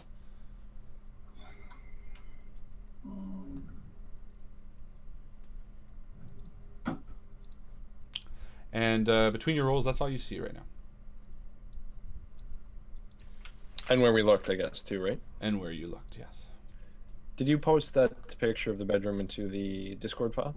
They are all posted. The room, the picture of the girl, the photograph of the floor, and the pendant. Eli, what do you make of this? It's peculiar. I mean, look at the decorations of the house. You see that painting? And then with this. Well, all I know is when they come back in, I want to hide it. I don't want their, maybe they're gonna hide some things if we're leading on to something. I feel like the father, and I feel like Mr. Wells is hiding something. Yeah, all this is kind of wicked weird. Wicked weird. All right. Next thing I'm gonna look around is I'm gonna look at the door frame. I want to see if. Well, put it this way. I'll let you do one last spot hidden in the general room, and we'll see that level of success. Okay. Does it not seem weird that we don't seem to have any motivation for this? Well, yeah, I think it's pretty weird that we don't have any motivation, but. Okay, I got a good. You got a regular success, and he got a hard success. I'm so hard. Not you, him. So I got hard too. I like 25. I don't actually think I rolled. That's my old roll. Oh, you had the 25. I thought he had the 25. Yeah. My apologies. Okay, so 25 works. Either way, it's a hard success. And as you stand up, showing the pendant to Kane and showing the star on the floor, you roll back the carpet. And you stand up, giving one last look around the room, and something catches you. Something catches your eye. The painting that sits to the left of the door. It looks like something's sticking out from the back of it. Go take a look. You walk over, and you see a piece of handwritten paper stuck to the back with curling edges. It's in a language that you don't recognize. So I'm just gonna take this one and put it in my pocket. Sure. You're now cursed. Way to go. Yeah, you're dead. Cthulhu comes. That sounds sexy. Okay. And behind the paintings and everything, we don't find anything else? Nothing else, but this was taped to the back of it, so it seemed pretty weird. Like we were meant to find it. Maybe. Not you. Was it that obvious? Was it like obviously No, it wasn't. taped? It was very, very bizarre that you saw it, in fact. Now, do I have anyone in the department still that is familiar with weird languages? Or I don't know. like We'll have to roll a law roll. But as you are doing that, you see someone walking up. Or you hear a set of footsteps coming up to the door. And sure enough, the door swings open. Well, I was just going to say, because was I close to the door? Sure. Or was I far off from the Yeah, door? you'd be close to the Because I door. was going to say, I'd actually hold it closed for a second with like my foot. Just kind of put my foot in the way so they can't come in. Okay. And I just quickly roll the carpet. So you roll the carpet back up, and he goes to open the door, and it kind of stomps for a second, or it hits your foot. Oh, yeah, sorry. I'm just taking another photograph. Give me just a second, and I will take another photograph from that angle. Sure. And you take a second, and I just also take a look at Teddy, and A nod, say it's good to go. Yeah. And he opens the door again, and he says, Yeah. all right, well, Miss Horn is here if you have any questions for her. Miss Horn, I can tell that you are... to see you, Teddy, or you want to go like in a different room or something? And I wonder why he asked that. I think it's most important we get her perspective of what she saw in this room before we move on. We'll definitely need her to come and help us. Miss Horn, I know this is bothering you. I can see you're very upset. She does look upset. She looks like she's going to get hit by you. What do you mean? She's like fearful. Yeah, she looks very like sort of nervous. Miss Horn, I know you're just doing your job. The truth of the matter is I think you have some valuable information that we could need in order to find Mary. I'll help however I can. What did you see, and don't leave out any details, of peculiarity that was in this room when you came in to clean it? Was it anything out of place? What was out of place? Anything you can give us, please, let us know. And she kind of takes a second and she points at the table and says, "That was knocked over." And she points at the mattress and says, "That was to the side." Okay, slow down. And I walk over to the table. So the table was knocked over, just like this. And I bend down and I gesture the way it's lying down. Yeah, just like that. And then I kind of feel like how it would be knocked over, like someone brushing past it to get to the bed, trying to get a feel of it. Yeah. Okay, and the mattress was thrown on the floor. How far away was the mattress turned over? And she kind of like timidly walks over and she kind of slides it over a bit so that it falls off the bed just a bit on an angle. So just a little bit off the bed. Yeah. Interesting. Okay, and we go back out into the hallway, and I kind of gesture her to come out. Yeah. And here, with this table, was this window open or closed when you got here? The window was open, and she says, and that table was on the floor, and the vase was on the floor as well. And I move the table out of the way a little bit. I move it, and I want to look at the floor to see if there's anything on there. Is there water stains on the floor or anything like that? Give me a spot hidden. Is there water in the vase now? No, the vase is empty. Okay, I want to push that. Push it? All right, roll it again. I got a 70. Do I have to roll right? Can I just get that one? No, well, you can use luck to lower it. I will. I'll lower it by 1. 70 is what you need? Oh, it's for spot hidden, right? Yeah, no, you need 60. Or no, you need... Oh, then I will... Wait, hold on. No, yeah, you need 70, so you can spend a luck point. Yeah, so I do that. Okay. It's just a regular, but you think you see... No, I'll give it to you. There's a very faint boot mark. At the boot bottom, mark underneath where? Under the table, under the window. And it looks about the size of a man. Back to my other question though, was there water in the vase? No. Decorative. And the vase is, and I say this vase, and I look at it, is it glass? Would it break if it fell? Yeah, it's like porcelain. There is a chip missing from it. Karen, what did Mr. Christian say when he found out? Oh, sorry. Why did you clean the room, Karen? And she starts crying, and she says, "I didn't understand. I wasn't thinking. I came up here. I clean it every other day. Miss Mary when she goes down for breakfast, and I didn't even think, and no one stopped me, and I couldn't understand." And she just starts crying. Eli, and I am really uncomfortable by this, and I kind of walk away. And she sort of just... Eli knows that I get uncomfortable with like crying women, bodily fluids and women things, and I walk away. And she's crying, Eli. I don't know why she's crying. It's okay, Teddy. It's Miss Horn. So try to relax and breathe. As I go, I'm looking at the window again and looking at the vines. Like, is there obvious signs of distress on the vines, like they're broken and things are missing from people climbing up and down? Give me a spot hidden. Because there's a big distinction between someone making it look like someone's climbing up and someone actually climbed up.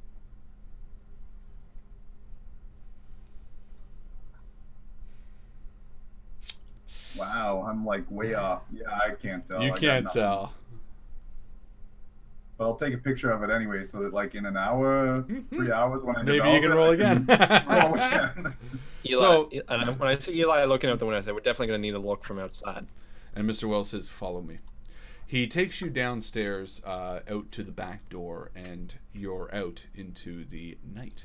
And as you reach outside, again, the thunder echoes in the distance, this time closer. And now the sun is almost completely set. You only have a few, maybe half hour of daylight to investigate the grounds.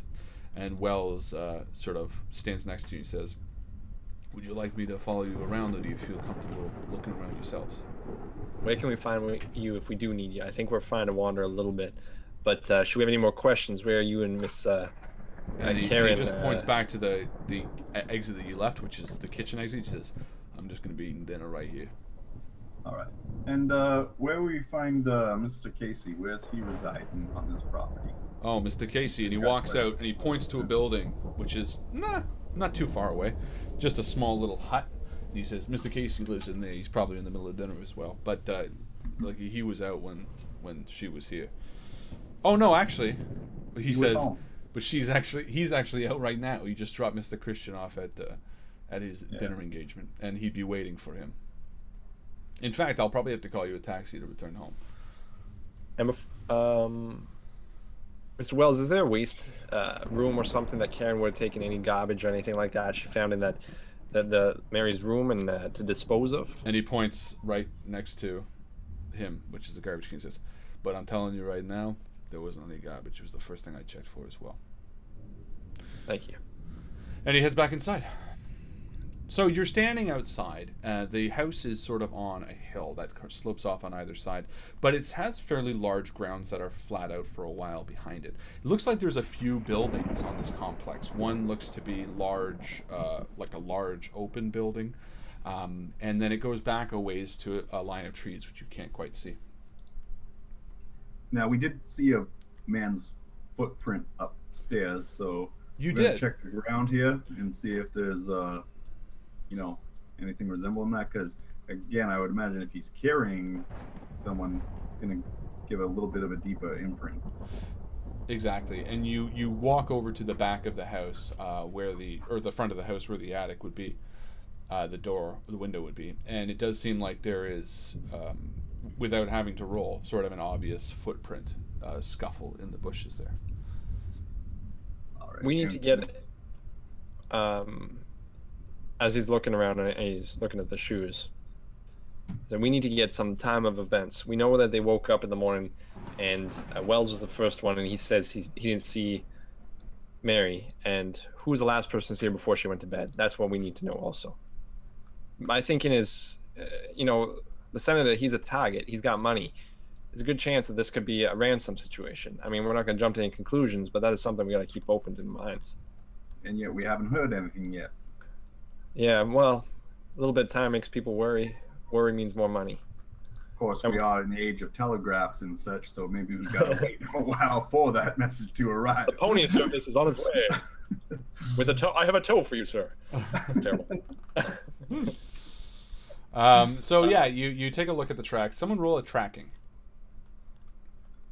So again, do we have tracking? We do. Yep. All right. You have 30 in track, I think. I do. Or is that track and field track? Oh, Whoa! look at that! Whoa! Look at that. That is like hard. That's You get like to skip all the middle ground hard. too. Damn it, you're lucky. All right, so you look down at the tracks, and for whatever reason, the way the light is hitting them as it's setting almost casts a shadow on the very slight indent, and for a moment, you can very quickly and clearly see the path that the tracks are making. And Eli begins walking off in a distance, Kane, as you sort of try to keep up. The tracks, heavy and footed, follow you down into the side of the house where there is a dense wood. And as you enter the woods and the sun is setting, you still can see the tracks. And they weave in and out between trees, heavy and again, a man's footed or a heavy person's foot, past a small ravine to a road. A rural road, not lined with pebbles like the driveway, but almost a small drive that runs parallel to the house. And as you arrive, you stop. At your feet, you see something, and as the we'll say the sun still continues to set. Let's do. You got pretty good on that tracking. Yeah, I did. Yeah, you did it. No, let's do a spot hidden anyway. As Kane catches up at a breath. Someone give me a spot hidden, just to see what we can do. Yeah. Okay. You go ahead, because I'm so busy looking at the tracks. I'm gonna spend 5 luck points. Okay, 5 luckers. You make sure you count those. That's 6 so far. And Kane, as you catch up and the sun is just about to set, you notice something lying on the road next to a deep set of tire tracks, a car which is long since gone. You see something. You bend down and pick it up. It's small in your hands, and it looks like a piece of twine that's been tied to resemble a noose, as thunder echoes in the distance once again. And we're going to stop for the mid-game post! Yay! Mid-game post! Ladies and gentlemen, it's time for the mid-game post. That's the time where we go over to the Facebook group and we ask you guys a question about what's been happening so far in the game. If you are in the top either 6, 10, or 20, depending on the difficulty, you will get to the chance to win experience points, which you can spend in game and all that kind of stuff. So mid-game post time. So I have 3 questions: a hard question, a medium question, and an easy question. What should we go with? I think this game we've been getting a lot of hard successes, so I think we should go with hard right away. Hard? Hard's really hard. But you know what? We have 45 people watching. Yeah, it's true. Oh, is it? Nice. So yeah, I think we need to... Okay, so first off, everyone needs to go to the Facebook group right now, because I'm going to post at the top of the Facebook group. If you're not part of the Facebook group, join quickly so I can add you. Let me just make sure no one's been waiting. No one's been waiting to be added. Oh, no, 2 people want to join this group. Oh, and Galen posted something totally different. Galen's obviously not watching tonight, Galen. Why aren't you watching? Oh, Raphael and Pedro added, so I'm going to add these guys. Welcome, Welcome, Pedro and Raphael. You guys get classic names. Special in shout-outs, because I'm not going to bother typing all up. Okay, so you think hard? Hard's really hard. Here's what I'm going to do. Then. Okay, here's what I'm going to do for fun. The difference? Well, I'm going to do 2 questions. The mid-game post question, the main one, will be the medium question. And anyone, the first person to answer the hard question, will get 1 XP. So we're actually going to give 2 XP away today. Because the second one... What's that? Oh, okay. What? I'm just so curious. I got questions of the game already, so I'll let you finish this. But that's the point. I'm just excited. I know. Point. I'm just amped, man. It's good. Okay. So this question I'm going to be asking is a medium difficulty question. I've labeled it as such, and it is going to be a 1d10, meaning out of the first 10 people that answer, the first 10 different people that answer, we're going to roll a 1d10 with the correct answer, and whoever gets that right will get 1 XP. And this is going to be the medium question. So make sure you answer it. And please, no duplicates. Don't just say the answer and then move on. That way we don't have to try to skip over people as we count. And somehow oh, there we go. Okay, so medium question. The question is, what is the name of Sammy's younger brother? Post. What? Was that said? Yeah, it was. It's medium. That's pretty tough. It's not even that tough. The tough one's fucking tough. I know he mentioned about his mom and his brother, but I can't remember the name. Oh, Rin already got it right. But see, now the problem is when one person gets it right, everyone can just copy that person. And I'm 90% sure Jay copied him because it's the same no capital A. Full copy.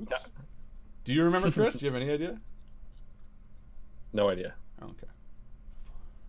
All right. So I'm curious, Harlan, because I know how you play as a GM. Yeah. You have a lot of detail in these games, and we miss a lot usually. Yeah. How are we doing so far? With I feel like I'm getting better. You're doing great. We're making good decisions so far. I'm happy with a lot of our decisions. No, great decisions. What have you missed so far? Have we missed a little bit already? Fair amount, but nothing. I feel bad. Nothing intrinsic. At the end of each game, he's like, there was like 25% of the game that I wrote that never came No, this one I did specifically though, like more so than the last game, where there are things that if you don't roll well, you do unfortunately miss. Like I'll tell you this, and I'm not going to allow you to go back to her room, but there were 2 things that you missed in her room. Just What? But just based on the rolls. That's just the way life works. Because if I gave you everything on every roll, then what's the point, right? I thought we were killing the rules. I'm sorry. You did very good, but it was 2 specific rules in that room that you missed, but they weren't that important. Okay. So, mid-game post. The medium question was, what is the name of Sammy's younger brother? His name was Art, of course. So we have Rin, Jake, Michael, Trevor, Dan, Mark, Heather, Stan, Zia, Chris. Those are the 10. Easy. Perfect. Okay, so let's roll a 1d10. See what's up. Wow, this is exciting. Isn't it, though? You haven't seen this, I know. I haven't seen this in action. It's exciting. In action! Here we go. It is going to be number 1. So, Rin. Perfect. Well done, Rin. Which is fair, because she knew it right off the bat, and Jake copied her. No, I'm kidding. He said, don't accuse me of anything. I'm sure you knew, Jake. Hey, fair enough. A lot of you guys are diehards. You, like, take the questions and stuff like that. So I will give you. Now the hard question. So the hard question was, what time did the train arrive at Arkham Station during the opening scene? And that's a tough question because it's also a trick question. And I'm curious if anyone got it right. So Michael said, what's that? 3 minutes late. It was 3 minutes late. That's the trick. And I was curious if anyone caught up on that because I said the 8:15 train. And sure enough, Jake Ortega got it correct. Because the 8:15 train was 3 minutes late, which means it arrived at 8:18. Jake, you got it correct. Well done, man. I'm impressed. I kind of thought, because I wrote that question and I was just going to have it at 8:15, as I said. And then I thought about it and I went, oh no, I say 3 minutes late, so it actually was late. So I was surprised that you got that because I honestly didn't think that many people would get it. So well done. So Jake, there you go. You won the mid-game post for the hard question, which is worth 1 XP. And Rin, you won the mid-game post for the meeting question, which is also 1 XP. So well done, guys. Did you get that question right, Chris? What was the second one? Second question, what time did the train arrive at Arkham Station in the opening scene? 3 minutes late. That's all I know. It was 3 minutes late. Yeah, that was the trick. It was 8:15 and it was 3 minutes late, so it was 8:18 technically. Was what we were going for. Okay. If we weren't role players, we'd be mathletes. Yeah, nerdy mathletes. Tons of great advice in the advice stuff. I'm gonna say for you guys, keep away from the evidence because they've already solved a bit of the evidence, and I don't want you. Your characters. Hold on a second, but how can we not? Okay, well, we've got the evidence. At what point can we go to the evidence? Because I will send you copies of the evidence if you need it. Well, the thing is, and here's sort of the problem: there are elements within the evidence that they can like Google, right? But you guys can't Google it, so it's not really fair in that. Oh, like the translation type stuff. Exactly. So soon. I know Sanskrit. It's not Sanskrit. Okay. Good for you. You just wanted to say that, didn't you? That doesn't help. No, I don't know Sanskrit. Are you kidding me? Okay. Hold on. Good. You guys enjoying the game? Yeah. I am. I'm just going through the Call of Cthulhu Part 1 silly stuff. The silliness? I haven't been able to watch it, unfortunately. Games like this are so intrinsic. They're so detailed. If I mess it up, then you never know. Okay, well, that is it. Good game. Let's go back to it. All right. So we need to calm it down. Whew. Call of Cthulhu returns right now. Oh, one more last round of applause for Jake and Rin.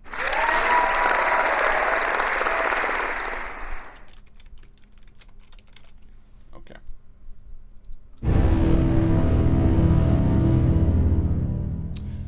When dealing with things of an unknown nature, the two of you often turn to contacts that you have. You mentioned earlier that you have old police buddies. None of them that would know languages or things like that, and in this case don't seem particularly useful. But you do have certain contacts for things that strike you as odd. And in a case like this, it's not unusual for you guys to dive into Edwin. Edwin is one of your underworld contacts. He owns a bar in downtown Arkham. That's what you would know. And as you stand by the tire tracks holding the small piece of twine tied in a noose, you share a curious look between the two of you. Wow, this is a little stranger than most things that we have to face. Yeah, I'm not making no heads, no tails of this. I think we gotta go talk to Edwin. He's a kind of the seedy type, and if he might know something about this kind of thing. It's kind of out of our element. Is it like a gang sign or something? Yeah, no, I think it's a little something darker than that. All right. Well then, let's go get Casey and see if he can bring us down to. No, Casey's gone. Remember, Wells said he's got to get us a taxi. Well, then we'll go talk to William, won't we? So as you head back up to the house, the rain again is still holding off as much as it can, but the sky is now almost completely dark. And now I got sorry, just one question for you. Sure. When we first got there was a light that went off in a room. There was. Does it seem like that's the room that we was in? It was the attic. It was the attic, not necessarily the room that we was in. It was the attic hallway. The attic hallway. Well, then there's got to be another person, because the maid answered the door. How much time would it have been enough time for the maid to come down from there? Yes. Well, not the maid, sorry, but from someone to come down from there, yeah. For Karen? Like, if Karen was up there cleaning? No, not Karen, no. Because Karen greeted you at the door. So then, I'm sorry, I do want to ask. Who else is in the house? Who else is in the house? Nice, Mike. That's how investigations do it. That's what I want to hear. You guys solving some shit. I'm not going to talk to Wells, though. I want to talk to Horn. Okay. So you walk in to the door. What do you think, Teddy? Think Horn's the way to go? Karen? Yeah. Yeah, she's a little emotional. I don't want to do much of the talking. If you want to talk to her, then I'll back you up. All right. So, Wells, we got a couple more if you want to call us a cab, that would be super. Yeah, so you walk back into the house to the kitchen, and you see Wells and Horn sort of eating casually at the kitchen table, the servants area. And again, I apologize, Miss Horn. Got a couple more questions for you. You mind if we do this in private? And Wells. And I actually want to see Wells's face. Yeah, I mean he hired you. I mean he's okay with it, and he stands up. He says, "I'll call you a cab then," and he excuses himself. And Miss Horn sort of sits up proper, not wanting to appear, not to eat in front of men, and she says, "Yeah." All right, Mrs. Horn, I want you to be a straight shooter with me. You understand that? And you can tell that attitude's not going to work with her, like that approach, I should say, not attitude. Yeah. And she begins, she shakes her head, yes, as tears start rolling down her face. All right, now I don't want to go upsetting you. I just got a quick question for you, because we're all here for Mary. You agree that we want Mary back. We want to hit as quickly as... Who else is in this house? And she sort of looks at you confused. And I'll explain to you. Listen, when we pulled up here, there was a light coming from the window upstairs. When we got out of the car, the light turned off. Not enough time for you to make it down here. The two gentlemen was talking in the living room. That means there was someone else in the house. And she sort of looks confused and shakes her head and says, Mr. Christian was up there looking at a room, staring. I think he misses him more than he's letting on.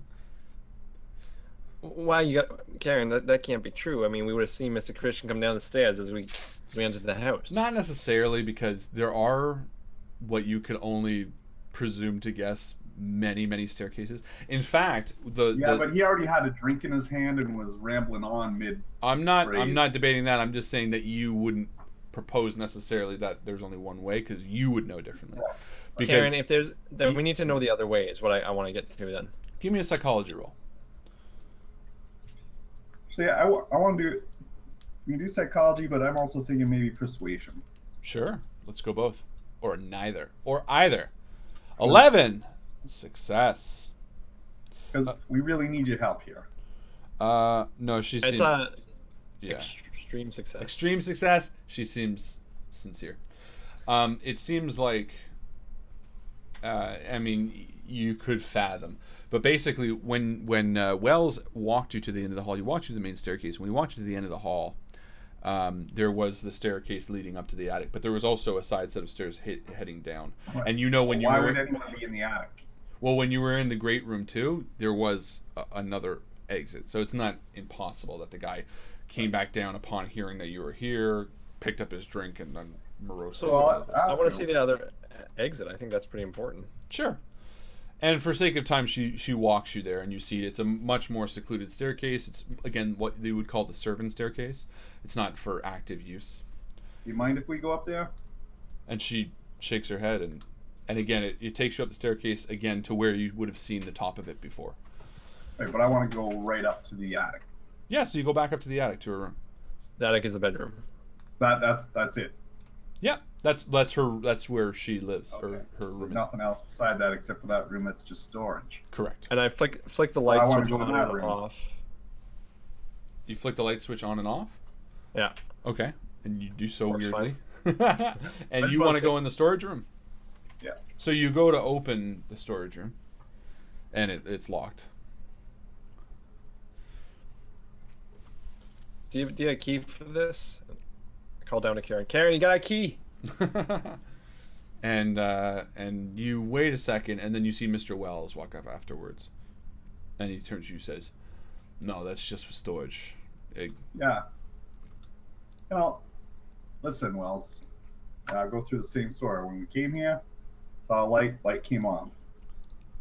And sort of embarrassed, because, I mean, this is the 20s, and men aren't necessarily meant to show overt emotion. He kind of looks back. How is that different from nowadays? That's true. He kind of looks over his shoulder at Horn and says, "Mr. Christian has taken his daughter's disappearance quite hard, as you can imagine. Oftentimes today, twice at least, I've seen him up here just staring. When you arrived, You want to say Mr. Christian was up here when we got here? Yeah. When we first arrived by car? Yeah. And I mean, it's a 2-flight direct walk down. Yeah. Like, it's very... All right, so it seems very likely. Yeah, I mean, and truthfully, it's not hard to see a father who's lost his daughter that morning standing at the doorway of the room, and as the car pulls up, flicking the lights off and walking down a set of stairs. Oh, that's fine. I'll buy it. Which in fact actually adds Till I can to... get in the storeroom. Yeah, well, which in fact adds to sort of the moroseness maybe that he read the painting as you walked in, just reliving the scene that might have happened with his daughter. All right, I thank you for your time. Anything else, Teddy, you want to ask? No, they've been most forthcoming. Thank you. If there's anything, please call us. And if you get a hold of Sammy, make sure he writes it down. He's not very good at remembering things. And I hand him a card with their number on it. I will do. Thank you, please. And then we'll just wait 3 hours for the cab to come. The cab arrives shortly thereafter. It is not uncommon for cabbies to be very eager to be driving the rich around. So typically they have a few fleets or a few cars sitting on the outskirts ready, especially on a night like tonight, which is, a Thursday night. That's like the weekend for rich people. And he pulls up. We assume that's how the other half of it. I don't know. I wish. And the car pulls up, and guy opens his door, says, or he doesn't even open his door. He says, "Yeah, you getting in?" And I'll hold the door open for Kane. And I step in. Close it, What's go the name of around the bar other we're side. going to? If you're looking, if you want to follow up with your underworld contact, it's Edwin's bar. Okay, That's where so we're is it it's just Edwin's? Edwin's Bar, yeah. Edwin's. Well, there's no name for it because, Prohibition era. You can't drink. We're going to Edwin's on Liverpool Road. And he goes, You know the place? yeah, I know the fucking place. Come on. Name's Jake, by the way. And he reaches his hand back. And I give him a reach around. Nice. And he starts driving to the place and says, Jesus, these fucking people, people treat cabbies like shit. Just last week, my buddy, good cabbie of mine, they found him fucking shot in the head, had a pillow put over his head near a fucking graveyard. Some guy tried to knock him out, apparently. It's all fucked up. These cabbies, no safe no more. You guys aren't going to try to kill me, are you? Nah. Funny thing is, anyone driving out here last night? You know of any?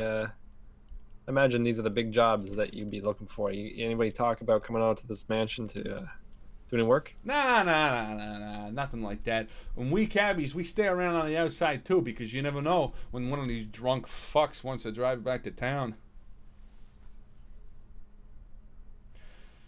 And the swearing's making me feel a little uncomfortable. I'm kind of uneasy in the seat.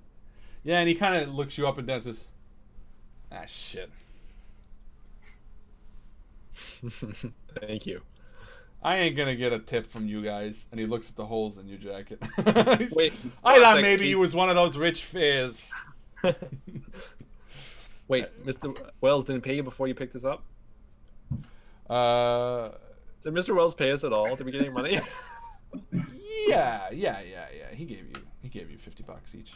Okay. That's a good bet. That's a good fucking chunk of money, eh? So, Jake, after a short while, you arrive in downtown Arkham, and again, it's a cold spring night, and the city for Thursday night is alive. Something with the city feels restless on a weeknight.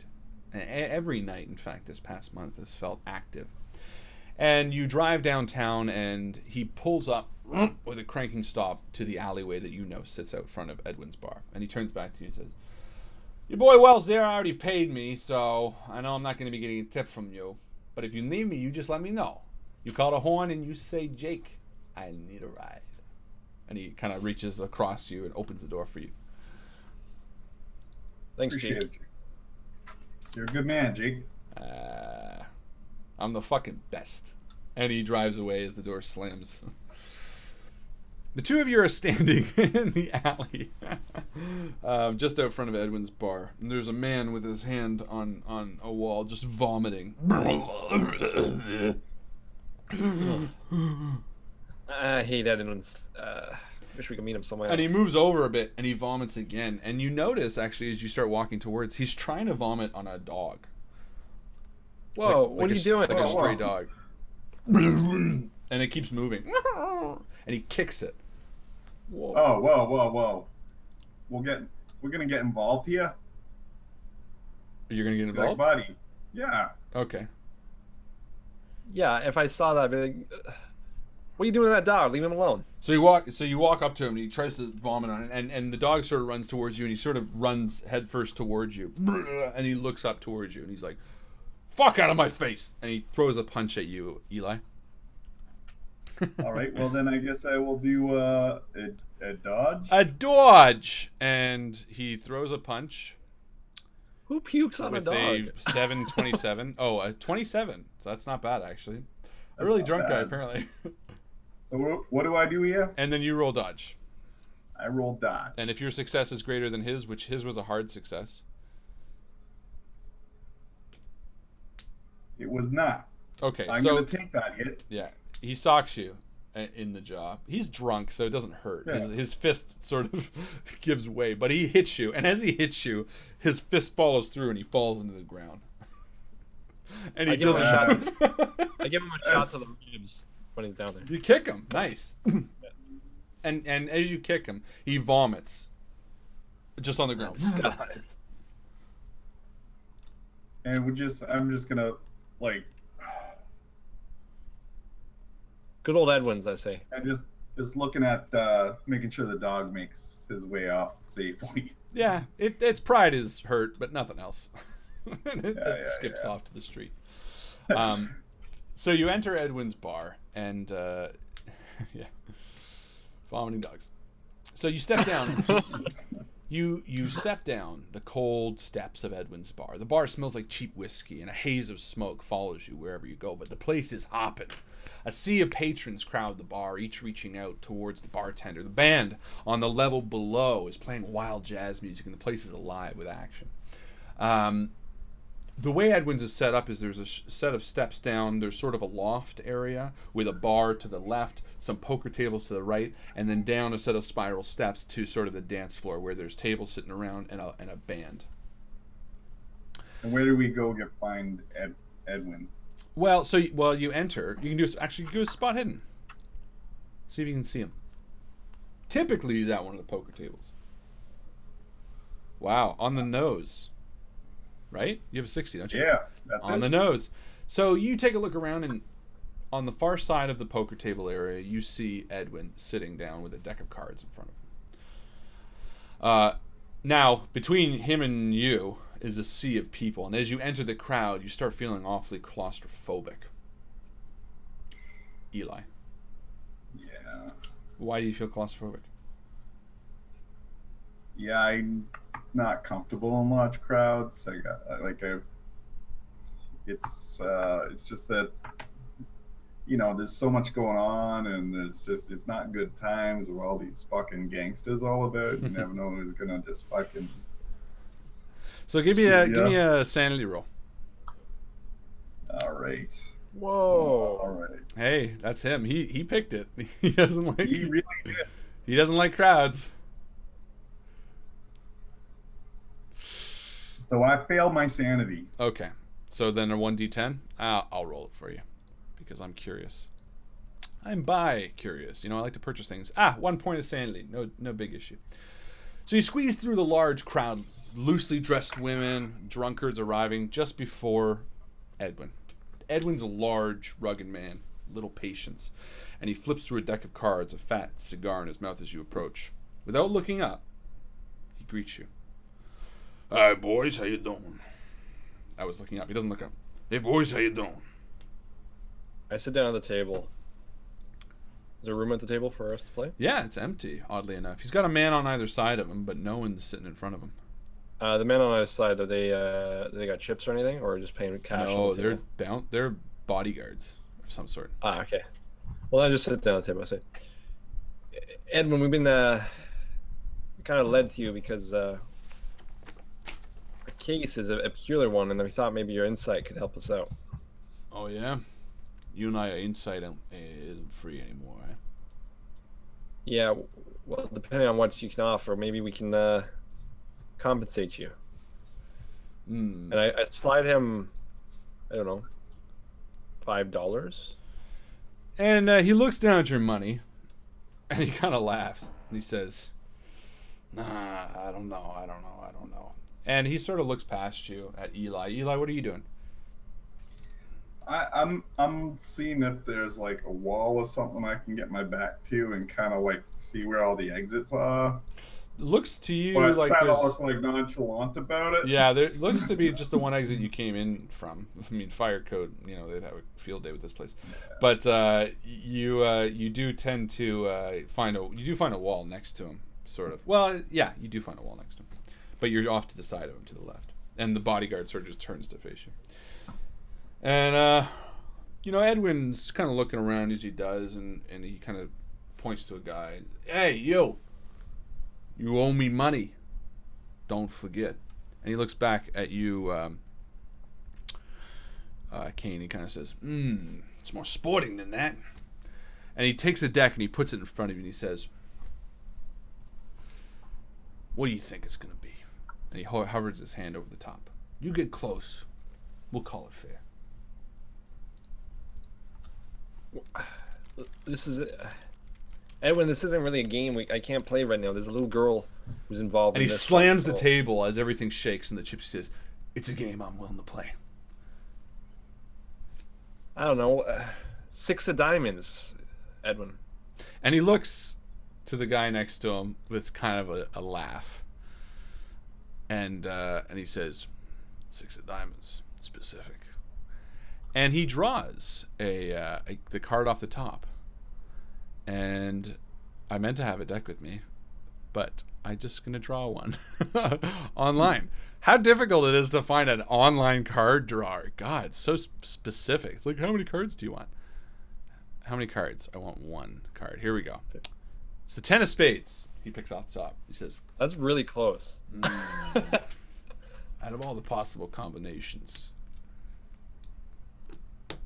I don't know if that's close enough, kid. And he takes a drag of the cigar in his mouth, and he blows smoke up and says, show me what you got, and I'll tell you what I can.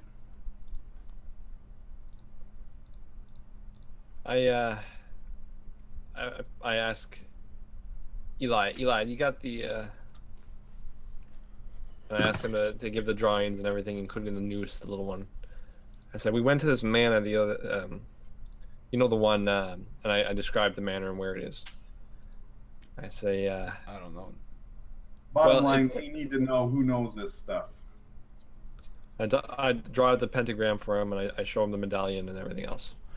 So he kind of looks through your stuff as if expecting something that makes any sense to him of why you came to him.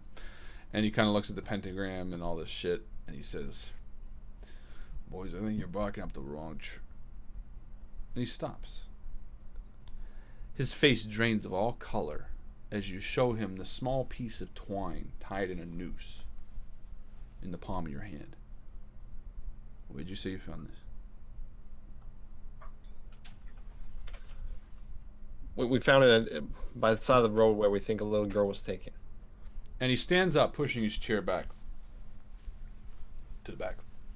And he walks away from the table as the two men follow as well. And we stand up, we follow right away. So he heads around. Is this something we've done before? Have we been to the back before? No, I don't think so. Are we afraid of Edwin? Edwin is a tough guy. He is like a bookie. He is a playboy. He is a mafioso. Yeah, it's more that he's not necessarily tough, but he's got power. He's got a lot of power. Well, he is tough. I'm just saying, one-on-one, maybe. Yeah, but I mean, like, he's not. He also could kick the shit out of him. You could probably take him, Eli, but he could definitely break Kane for sure. But that's what I'm saying. Regardless, he's got enough guys there that. Oh, definitely. But I want to paint the accurate picture of him alone. Like, if you had him alone in the alley, you'd still be in it for a fight. But anyway, so the two of his men end up waiting and trail behind you. So you head down the spiral staircase. You reach the dance floor as the band sort of takes a break. The saxophonist, a young black man in his late 20s, sort of gives you a curious nod, Kane. Sort of a knowing one. You've never seen him before in your life. As you continue heading back, following Edwin. You head behind the stage, down another short set of steps, and you enter a thick metal door, and you're in the back room. It's a cold room, has a cement floor and a single flickering light above it. The room itself, it's fairly long and very stark in what it has. There's only a single door that you entered in, and actually one at the other end, but it looks even heavier, and it's bathed in darkness. Give me a listen roll, somebody.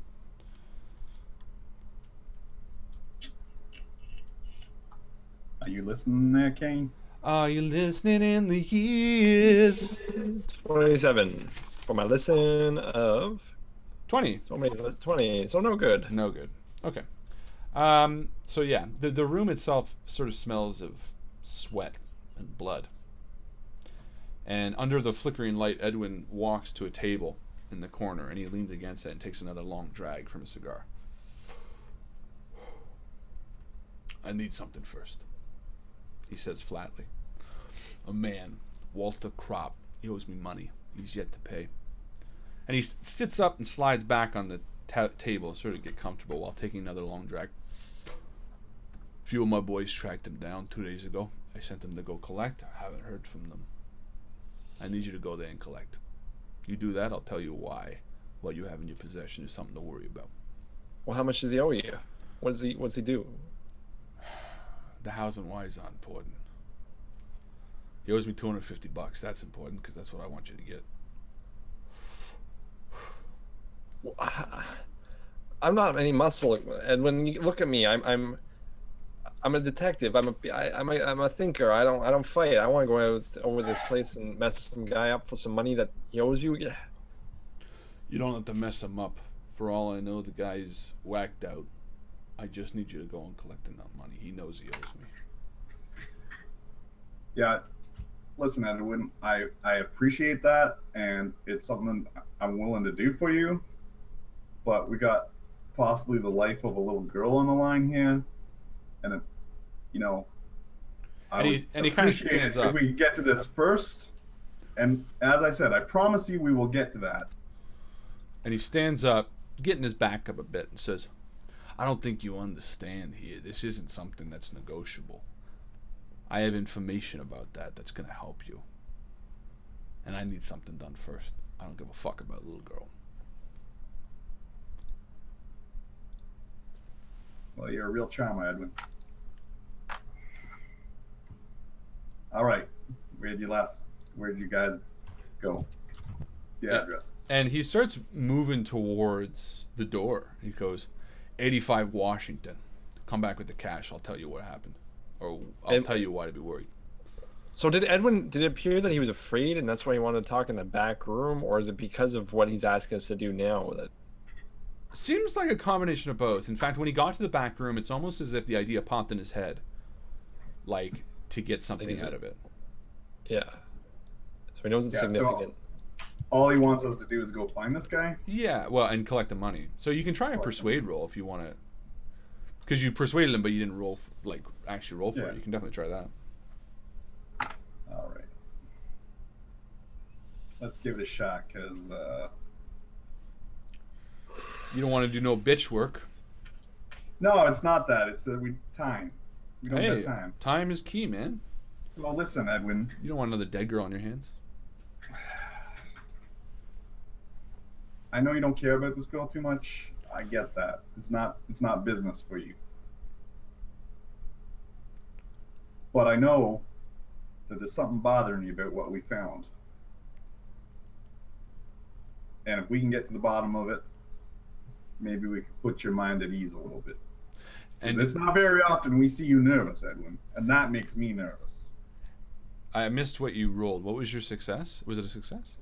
It was a success. By how much? Regular, or is it hard or extreme? It's regular. 48? Okay. Yeah, no. He stops for a second at the door, and he shakes his head and says, when you come back.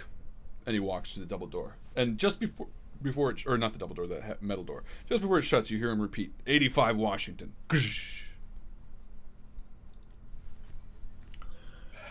All right, well, let's call Jake. Jakey! So, yeah, you push past the people. The band is cleared the stage now. And as you're walking through... Before we go, I want to go and see who the saxophone player is. I mean, I recognize them. Okay, yeah, you walk over, and he's cleaning his horn at the front of the stage. And he sort of looks up to you. Not a euphemism. Not a euphemism. Euphemism. Trump style. You look awfully familiar. Do I know you from somewhere? And he says... Have I seen you before? No. But I think I know you. You're an investigator, right? Yeah. The name is Teddy Kane. Yeah. We have a mutual friend. And who's that?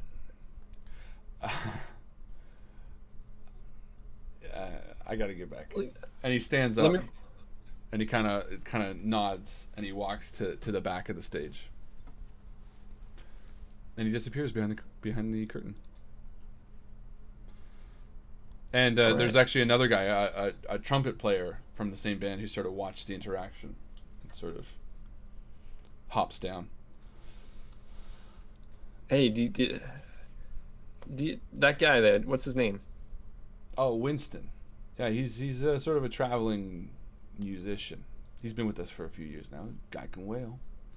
Bit of a hardcore Bible thumper, if you ask me. But hey, to each their own. You guys, you playing much in this Edwin's? Yeah, once in a while. If I weren't pressed for time, I'd like to talk to you for a bit. Maybe I'll see you around. Yeah, of course. And he kind of nods and he heads over to the bar. I'd make a mental note to come back here, but I go and catch up with Eli about seeing if Frank's back with the car. Okay, so you you head up again, pressing again through the crowd, and you get outside to the alleyway, and you pass by the drunkard who's down in his own vomit, unmoving. I kick him again in the ribs on the way by, and he doesn't make a sound. Is he dead? I'm just gonna like rub his nose in it, and be like, "Bad dog." So you touch his head, and it feels cold. Ah, crap. How hard did I kick him? I don't think it's necessarily the kick. It's more the We just didn't put him. We didn't put him in the it's like being recovery face down in position. a very small amount of liquid. Well, unfortunately, I don't know first aid, so I didn't know better. It's all right. So you sort of just walk away from it, pretending it didn't happen, even though you just touched him.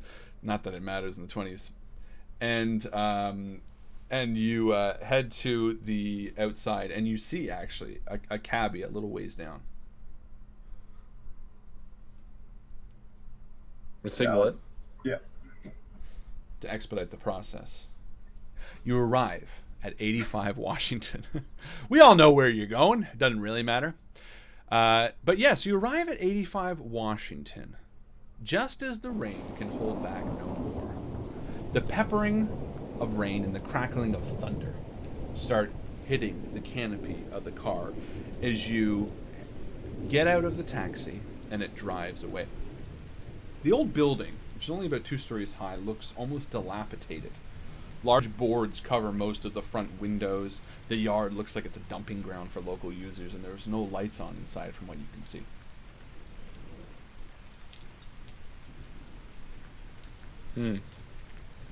I don't think if anyone's living here, it's going to be of the right mind.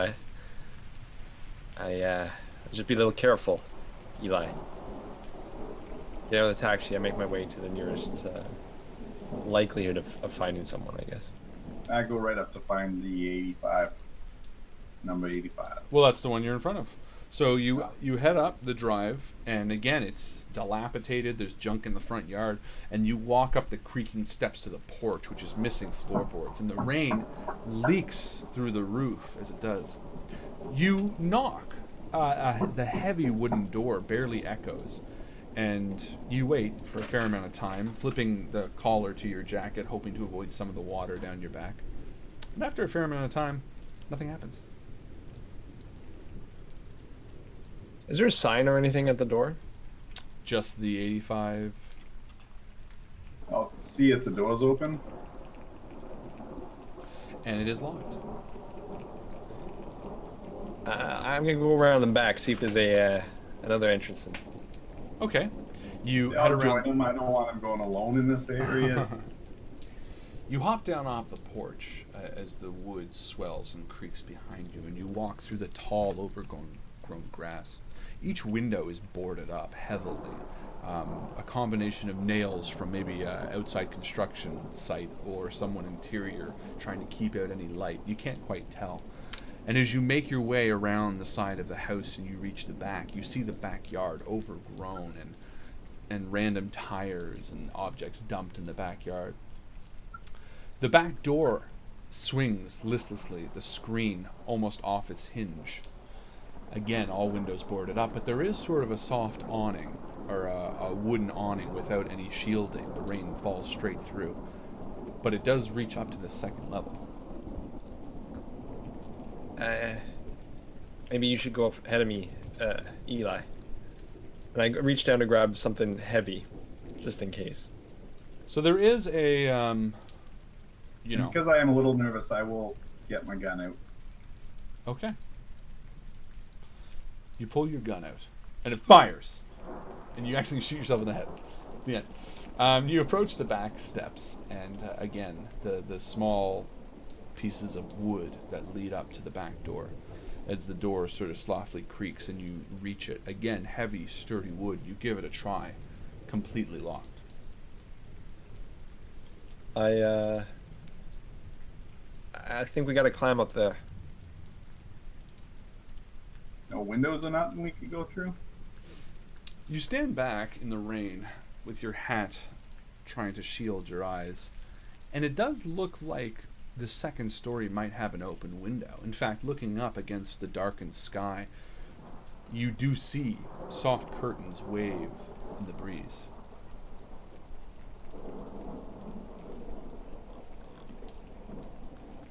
I holler up to the window. Hey! Anyone in there? There is no answer. No call from Cthulhu. That was the best when your phone rang. Yeah, that was pretty good. Well, so the door's just boarded up. We just can't push through. Is that right? Yeah, I was gonna say, can we just try to just force our way through? You can do anything you want. It's a role. We're gonna force our way through. Do it. On the count of 3. Don't play. This isn't Home Alone. Don't play by Kevin McAllister's rules. Make your own path. And I strain myself on the door. Okay. And accidentally shoot myself in the shoulder. Pretty much, yeah. With a 94, in fact, you knock the door, and as you do, it's almost wet with age, and it swells, completely barring the entrance. No, you throw your weight into it, but it feels like there's something behind the door. In that case, I want to try to pry some of the boards off the windows. Okay, so you walk to the side of the window. Give me a dexterity roll. 14. No, give me a dexterity. Not the roll that you did previously. A new, What was that fresh roll for? roll. I just rolled it. That to 14 can apply to the window, but this is for something else. Okay. Can't just roll and then apply it. That's exactly how we do things. We roll. You roll when you okay, 42. And what's your dexterity? Dexterity 50. is 50. As you walk towards the window, the board snaps below your feet, and your What? foot sinks maybe a full foot into the ground below. But you're unhurt. I pull my muddy foot out. I can't afford new shoes right now. You do, and it's soaked through with mud and water, and large insects crawl along your pant leg. Insects. Looks like termites, but they're fat. Okay. Big fat like- termites. Big fat termites. So can I try the window then? Yes, you can. Okay, so your 14 goes to the window, and you do manage to get off one of the boards, and it looks like the second one has a bit of a space in it. It's again another particle board on the inside, but the first one you do tend to pry off. You do hurt your fingers a little bit, but it's off. Well, I'm going to try to repeat until I get them all off. Okay. You do see there's a bit of a slit in the side, and you can see it's a kitchen. You actually see a massive fridge in front of the back door. Someone's moved it there. After a bit of give and a bit of punching, it's loud. You can hear whap, whap as you're breaking the backboard, and it boom, tumbles into the kitchen. And immediately you're overwhelmed by the smell of rotting food and mold. I don't think there's anyone here. I think Edwin's putting on a wild goose chase. The clamber through the window. Ugh, it's putrid in here. I don't think Edwin's like too wild goose chasey over money. Yeah, I don't know if there's any money yet. You see the way he looked at the... Maybe he's just trying to send us away or something strange. I'm going to try to make my way upstairs, because that's where I think he'll be. Let's go upstairs. I think if anyone's in here, they're up there. So you step through the window and you climb across the counter. The kitchen is dilapidated. The once white counters are stained with various No colors signs and of smells. life or anything. I just want to be clear as we're walking through this. Like, no one's been here for... Well, there's a rat. That's Yeah, life. okay. No, but it looks sort of like a crack den or like a meth house or something like that. Right. And as you climb in and you step down on the floor, you land in something soft that sort of gives beneath your feet. And looking down, there looks to be shopping bags and leaves from various seasons all under your feet. You help Eli through as well. I'm assuming, Eli? Yeah, I'm just taking this all in and just trying to think who the hell would live in a dump like this. And thinking we were just like probably a month away from having our place look the same. You are standing in the kitchen, and the smell of the mold and the rotting food pierces your nostrils as you see the fridge sort of half open, black, black things sitting inside of it. What might have been a banana at one point. And it's almost offensive to your senses as you look around the dim room, and you can barely see anything. Do you have flashlights? Of course, I got a little pen light. Do you? Always. Who gave that to you? Was passed down from my father. Interesting. So you pull out your lights and you shine them around the kitchen. And again, what you see is interesting. It's not just a well-used kitchen that's been neglected. It seems almost as if phases have passed through it. Meals were half cooked and left. Raw meat out on the counter, just infested with maggots and then eaten entirely. The smell pierces every orifice. You feel like you can feel it on the bulbs of your eyes. What? I hate the smell piercing all my orifices. Yeah, baby. It's that strong. Well, I want to communicate. You know when you I don't know if you've ever opened like a recycling bin or a compost bin, and there's like... Oh, yeah, and the smell just wafts right up your asshole? It depends on where you're putting it. But you know how for me, have to close my eyes because it just feels like it's so much. The air is so thick, it feels like it coats your skin. Felt that right up the shaft. Yeah, it's a rare steak, not raw, because they've cooked it and left it. And you hear it, and you lift sort of a napkin over your face as you sort of shine around the room, and then that's where you are. So you head upstairs. You head out and you enter a sort of a sitting room, and again you come to the front door, and the front door has large boards nailed across it from the inside. I don't know how anyone's getting in and out of this place. There must be another entrance somewhere. You head upstairs. Is there a basement door that we saw or something? Are you looking around this floor? Did anyone even mention when he sent those guys over here? You said 2 days ago. 2 days ago, right? Yeah. Mm-hmm. Is there a basement door or anything? At the back of the stairs, there is a door that leads to the basement. Maybe there's another entrance, storm entrance we didn't see or something. Let's go upstairs. I think that's where I saw the curtains moving. You head up the stairs, and they again give very softly with the swelling wood under your feet as you approach the second story. The second story is more well kept than the kitchen was, but it feels oddly vacant, as if a family lived here. It's a bizarre feeling. It's almost as if something occupied this space, and then overnight it became decrepit and disgusting. It's something that you can't quite place.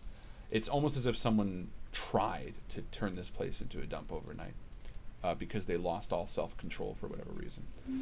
You look through a few doors, opening one. It's a child's room. There are small blocks on the floor, and the open window that you saw from the back door actually leads to this room.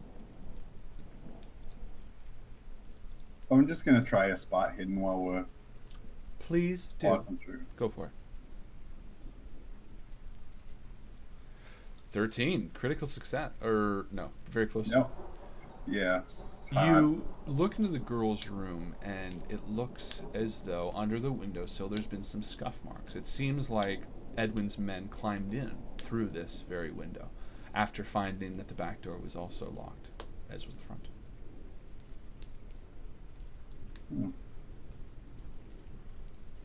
So it seems Edwin's men are comfortable going in and out of upstairs windows. Interesting. Mm-hmm. So you continue And looking... totally unrelated, but coincidental. I just wanted to... Wait, what was coincidental? I was half listening. that Edwin's men are comfortable going up and down windows. Oh, yeah. I wasn't listening, says the GM. And you move from room to room. A bathroom, again in similar state to the kitchen. Another bedroom, but the bed sits without a mattress. And everything about this house reeks of something sinister, something uncomfortable. Give me a listen roll, Kane. Listen, you say? What? Listen. Bah. Classic. Classic. Oh. I want to push it. Push it, baby. Real good. So that means you get to roll it again. And then if What? it's... What? What does it roll? Tim, your system's cheating. What does it roll? Okay, yeah, no, you go to listen twice and you don't hear anything. And actually, as you're intently listening, you actually listen to the walls.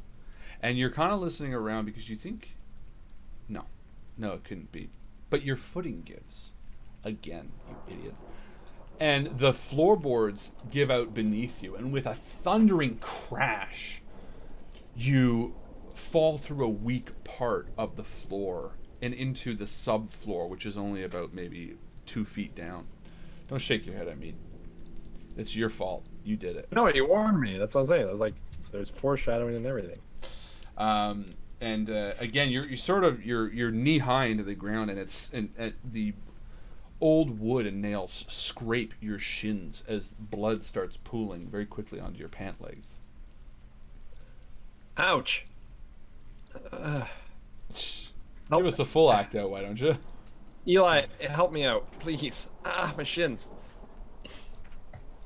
Kind of snapping through too, because I was kind of looking all around and see him fall through. I run over unawares that maybe I could fall through as well. Is this an indication that there's no basement then? So we're No, you just fell through to like just that first like top one floor. layer. Exactly. Just seems Alright. that I the don't wood think is this place relatively soft. Is it getting worse, Harlan? Is it like the whole place is getting more and more? No, it's the same as when you entered the house. It just seems it's a tough way to place it, and if you want to give a knowledge roll, I can explain it better. But Well, this place is disgusting. I don't think anyone who lives here is gonna have $200. What do you think they bought it for? Renos? Alright. Ha. So, Alright, so Eli I'll helps you send out. Kane and let's see actually if we can go and take a look through where he fell through and see the space between the boards. Okay. Eli, I hope it's worth whatever Edmund's got to tell us, because this is a lot. I wish we could just pay the $200 at this point. So you help Kane out, and Eli, you bend down with your penlight and sort of look, and the space between the floors, sort of the top layer and the bottom layer, is actually relatively wide. Maybe a foot or a foot and a half. And you peek your head down and you sort of look side to side, and the area beneath the floor looks smooth. Not the top layer, but the layer underneath. And as your light dances around the dark corners between the floor, you flash to the corner, the area where the floor meets the wall. And a set of eyes stare back at you, and then quickly move out of sight. I think there's like a raccoon or something in there. And you hear it, a scuttling between the walls, a sort of a soft thumping, as if something is moving between the walls. Well, that's a guy. I think he's trying to hide from us. And I find the thumping, and I look for the wall, and I try to break it open. And you go, and to the wall, it's relatively soft. With a hard thump, you can sort of peel back layers of the wooden wall. And Eli, you hop up next to him to look, and the two of you begin pulling layers off the wall. What was that?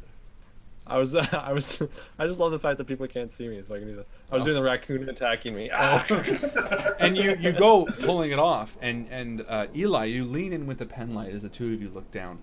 And what you see is a man, gaunt, his hair thinning, almost bald, his teeth sharpened, and his eyes black.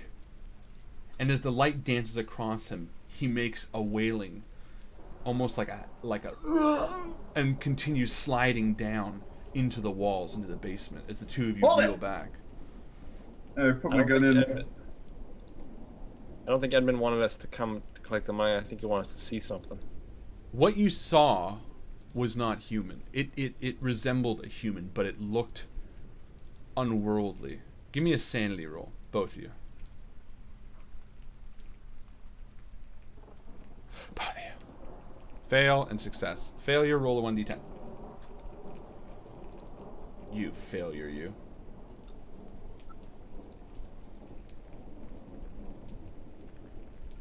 Seven points. 7 points. Whew. So, Kane, you reel back from the sight, the black, dead eyes of the man, his sharp teeth, his gums were receding. As the faces burned into your eyes, you step back, thinking on what you just saw, the feral human that slunk down into the walls. Eli, can someone... Is he sick? What's wrong with him? Why does he look that way? Why do you go... It's like Southern, sorry. Why does he look that way? Is he sick? Is there something wrong with him? Yeah, I don't know. That's fucking wicked weird. Let's. No one should look that way. It's not right for someone to look that way. It's not. Teddy, get a hold of yourself. I'll smack him. So Eli, you see Kane is like backing into a corner, and he starts like slinking Teddy, down. Get a grip, Teddy. It's just a man. It's got to be just a man. He's just. It wasn't a man. Did you see his eyes? And Eli, as you say it to yourself, you yourself, while not shaken by him, knew what you saw was something different, something dark. Yeah, and that's why I'm just gonna throw like cash into the wind here and try just go for an occult roll and just.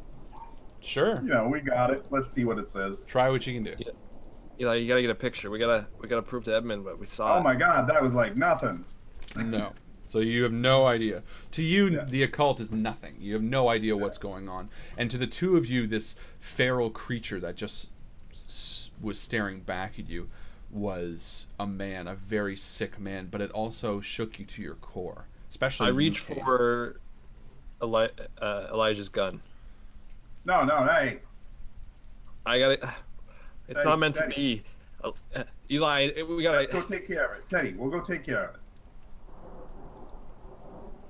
And so, I'm taking a couple breaths because I don't really want to go see it. Yeah. But I think we need to.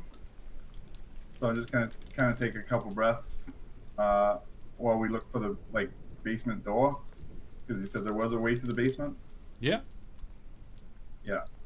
And so you head back down the stairs thinking about the creature in the basement, and as you do, you hear a rumbling in the walls as you can hear it shift and move between the floorboards and the walls. As you walk down, the wall almost swells a little bit as you can feel him moving within the inside. I'm like whatever the heavy thing was that I had. Let's say like a piece of rebar or something. Yeah. I'm tempted to just stab at the wall. I'm shaking and nervous, and I keep looking back at Eli for some sort I'm of kind of following reassurance. it with my gun. All Eli, right. Yeah. it's not a human. We gotta kill it, Eli. And you do, you take, impulsively, you stab at the wall, and you wait for a moment as the house sort of just settles, the movement stops. And as you look into the hole, you see the black reflection of its eye quickly fade out of sight. He's watching us, and I start stabbing holes randomly in the wall. And holes Hey, start poking hey. as pieces of the wall just start flicking off and entering into the air. The rain now dripping through the roof as well is sort of creating small puddles everywhere. Okay, I'm actually trying to grab Teddy and pull him back, and just be like, let's just get out of here, Teddy. And you do, yeah. You start pulling them down the stairs as the holes being left in the wall are sort of rumbling a little bit with the movement. And actually, as you do, an arm breaks out of the wall, thin, the nails long and thick as if claws, and it scrapes the porcelain or the plaster off the wall as it brings it back in and disappears again into the wall. Deep, jagged marks are left in the wall as you hear it shift and shimmy down to the basement.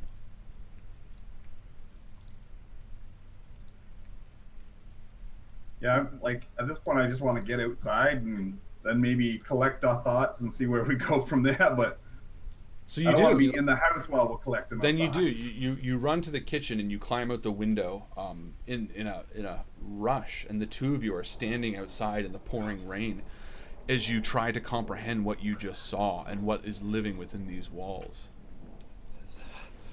Sorry, Eli. I don't know what happened to me back there, and the rain is kind of clearing my head a little bit. The fresh air.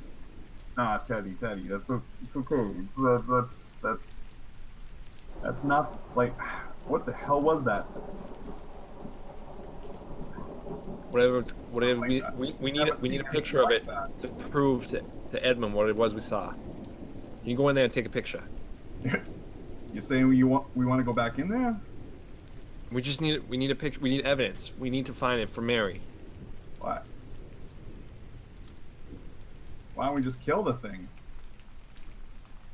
Then take as many pictures as we want. But I was trying to kill it. You stopped me from killing it. well, I just want to make sure that we're both on the same page here. Like, Definitely kill the thing. It should not exist. what? Just because we don't know what it is doesn't mean it shouldn't exist. Did you? Whatever. That's not a man in there.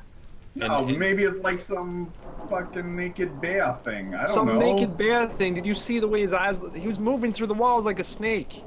And as you're standing out there, you hear a scream, a man's scream, from within the house. Maybe he's in there after all. And we run in. Like that's the last thing I say to Eli, and I run in. So again, you climb through the window of the kitchen and you run to the bottom of the stairs, and you hear the screaming again coming from the basement.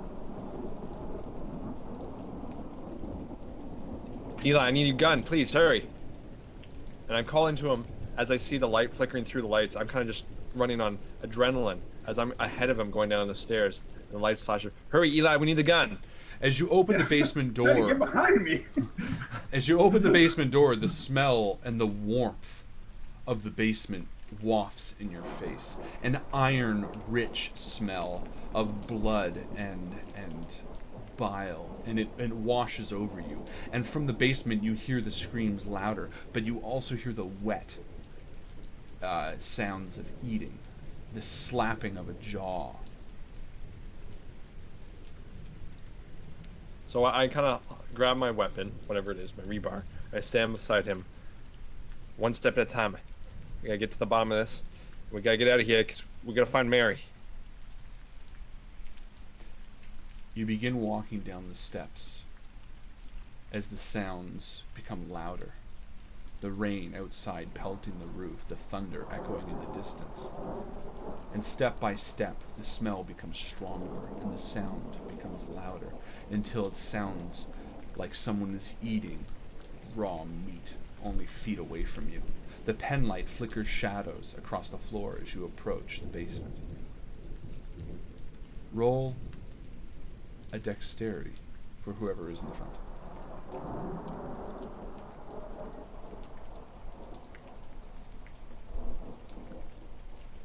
On your time.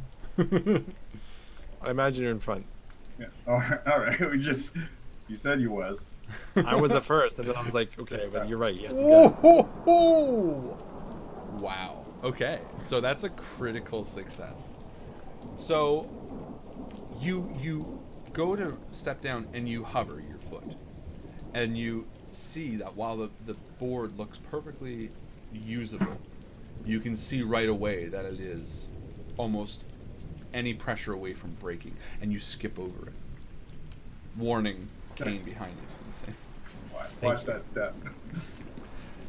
You reach the bottom of the stairs, the cement beneath your feet, and the smell now overwhelming, wetting your eyes. And as you turn into the darkened basement, a single solitary light sits in the corner. And from your position, you see the backlit silhouette of the creature, hunched over, feasting on a man whose eyes are facing you, his arm outstretched, tears in his eyes, blood running down his stomach towards his face, dripping past his chin as he pleads with you.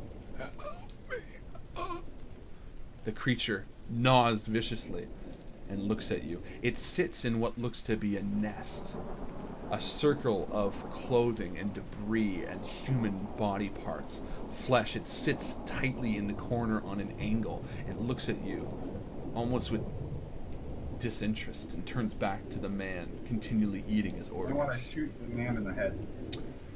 You pull your pistol. Like, because he looks like he's already You do beyond, it. right? First shot, always kill the guy. Let the creature be alerted to you. That's the best way to do it. That's the way I always say. Because the creature knows we're here. You know, if a bear is eating a guy, you shoot the guy and then you shoot the bear just to give it enough time to get up, turn, and run. Yeah. Well, I'm just joking. No, I'm saying the guy was like, did he look like he was beyond repair? I totally agree. Fire. Roll firearms. I've got firearms. You got very good. I totally agree. I just want to humiliate you first. No, I don't agree. I just want to see what happens. So it was. That is a hit. And you know what? It's a tough shot, but he's not moving. I mean, like, it's a tough shot because I'm assuming you want to shoot him in the head. And could you imagine this poor guy is being eaten alive, and you just, can't. ow, ow, oh please, just fucking end me. You pull your pistol. Do you have a type? You don't have a type. I'm going to say it's a 1911 because that's my favorite pistol. You pull your 1911 out of its holster. You line up your shot, and the sound fills the basement with a harsh bang as the bullet sinks cleanly through his head, killing him instantly. But the sound is enough to stir the creature. It wails back and screams and dives into a hole in the wall, scurrying up back into the house. You stand in the We gotta basement get out before of the here. nest. Take the picture. Let's get out of here. Yeah, like. So we'll take a picture of the guy, and like everything in that room. So What the fuck is that? Okay, so for a few minutes you take a picture, and as you do, like, you take various pictures. And after about 5 minutes down there, the darkened corners begin to growl. The creature has somehow slithered in, silence being its friend, and you hear a growling from the corner behind you. You Walter Crop? He was, and I go and I stab the corner. Okay, so you go to I stab the corner with the I'm just trying to kill it with my rebar. Just like, the whatever rebar it you is. picked up. Okay, give me a unarmed attack. It's going to be okay. extreme because you're also stabbing nothing. You're just stabbing like darkness. Right. So it's going to be 8. 8 or lower. 8 or higher. I was close. 71. Pretty close. So you just sort of jab at the darkness, and as you do, the creature lunges at you. You, roll a dodge. And let's see what it does. 46 and 31. Okay. You feel its teeth sink into your shoulder as blood pours down. I'm afraid that Eli's gonna kill me. Yeah. As the blood starts pooling down your chest, and you reel back screaming. I have to assume. Do I have a clean shot, or are they both entangled? They are entangled. It would be a hard shot. Eli, get him! Yeah, Get so I'll him, run up Eli! and see if I can kick it up off of them or something. Okay. Run So over, gun drawn still, but try to hoof it off of them. Get it off me, please, Eli! Hurry! you walk up to him and you give it a kick. Give me an unarmed attack. Like a fighting brawl. Yeah, sure. Even better. 44. Yeah, so that's a success. Perfect. You give it a strong kick to the ribs, and as you do, you hear a crack. The creature itself feels weak, a body that's been starved. And as you shine your pen light on it, you see it in its full form. It is, or once a human, a man, which you could tell from the deep indentations on his nose wore glasses at one point. His hair now thin, almost completely bald. His spine sticking out of his back, showing each of the rivets. He falls over and kind of hisses at you. His eyes completely black, completely dead. You okay, Teddy? I'm bleeding pretty good. I'm pushing myself Pressure up. on it, and I keep my gun aimed at the creature. Okay. Don't you fucking move. Don't you fucking move. And you can tell the light. Shoot the thing. The light scares it. It kind of pushes itself back. So I'll kind of put the light not directly at it then. I see he's getting close. Eli's close to me, so I kind of stand up and I get behind him. And the wound is superficial. The blood is stopped. It came out relatively fast, but it's not very deep. I think that's not a guy. I think that's a guy. And I look back at the guy who's dead. This creature killed him. We could be either one. We don't even know what he looks like. You got a name, creature? You talk? And it doesn't understand you. It looks like its human side is long since gone. Kill it, Eli. Shoot the thing. I'll just shoot it. Give me a firearm shot. You can aim for its head or just shoot it. Yeah. Just shoot it. Like. Okay. So you shoot it. Shot. It is a regular success. Yeah. To my understanding, yeah. So you shoot it. The bullet pierces through its stomach, and the wall behind it fills with a black blood, just spurts against it. It screams in agony and dives again for the hole, climbing up through the walls. Can I take one more shot before it goes, or no? Sure. Yeah, because you'd be like, bam, bam. But I missed. But you miss, which would be tough because it would be running anyway. It dives into the wall and climbs up, and you can see drips of black blood dripping from the hole.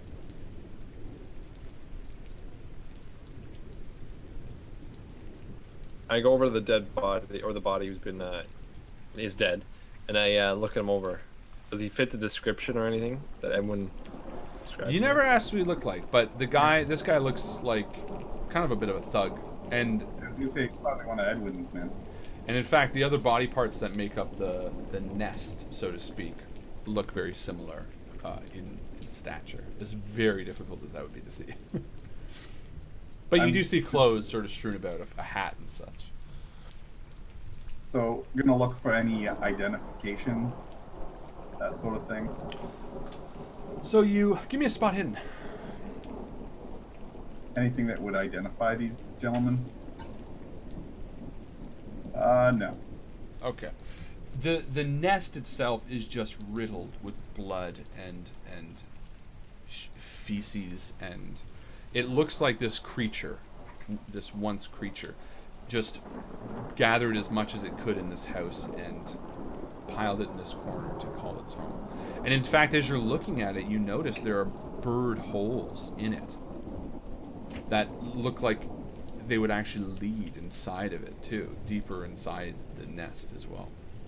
I don't know why Edmund set us here. Obviously, there's no way we were prepared for this. I say, I'm getting out of here. I start walking up the stairs. Leave. Okay. I agree, and I just like once we were outside, I'm just like I'm sorry, Teddy. I'm not gonna lie, I panicked in there. Probably could have done better in there. I don't know what the hell that was. Well, I think we have enough information. We can tell Edwin that he's not getting his money. Okay, so the two of you head outside. Yeah, we're gonna have to go develop the pictures though, so we can give Edwin some proof. Go to Photoshop. Photoshop? I know how to use what Photoshop. was that called? Fuji, the little photo booth. Fujifilm? Fujifilm. Okay, so you leave the area. Yeah. Okay. Hopefully the car is still waiting for us. Let's assume we have cell phones. Yeah, right. Oh, it's called cell phone. No, but there isn't. Uber. The taxi stand isn't far away, and So you walk through the pouring rain, thinking about the creature that you just experienced, the thing that you just saw in the house, and for the first time you feel like maybe there's something else in this world. How do you feel? I feel like some of my security, a feeling of psyche, is a little weakened. I don't feel as safe. I don't feel as comfortable in my own skin. And also, I'm concerned now with all the things, all the artifacts we found at the house. I'm hoping that they're not linked. And Eli? I got a lot of mixed emotions, to be honest, because there's a lot about this world that we don't understand, and I don't know if this is just some sort of like Bigfoot creature, something that's part of the natural world, or something entirely different. I'm intrigued. I'm scared. I don't want to necessarily come up against this again, but it's definitely something I'm going to go back and see if I get as much information on as possible. I don't even know where to get that sort of information. But from what I hear, the university is a good start. So, as you're walking back, sharing these Not thoughts... gonna say, yeah, I'm there's a part of me that's very, very terrified. The two of you share a knowing look. Unsure of what you saw in that room, unsure of what it means. And as you get in the taxi, the thought of the girl runs through your brain. While the job with Edwin might not be complete in his eyes, it is to you. And you take the short taxi ride back to Edwin's bar, again following the steps. Now the place close to being empty as it's near midnight and it's still a Thursday. And as you approach the table, Edwin's bodyguard's cleaning up. He sits there, flipping through the deck, and sees you approach, blood dripping from your wound, which you hold tightly, and says, "What'll he fucking hit you with something?" What do you hit? Edward, that... I'll take my hand away, wipe some blood on my pants. The man that was there was not a man at all. He was a monster. He was crawling up through the floorboards and he jumped at me and lunged at me. You're not going to get your $200 back. He clearly killed many of your men. He's not a man anymore. He killed my men. Yeah. Yeah, you're gonna have to give me some time, Edwin. I got some pictures to develop that will maybe explain a little better. To be honest, not really sure what we saw out there, but I think it's safe to say that we're not necessarily top of the food chain. I mean, Eli got a couple shots off and the thing's still slithering around that place. It's disgusting. And he kind of sits back. Give him a persuasion roll, or some sort of roll that's going to make him buy this.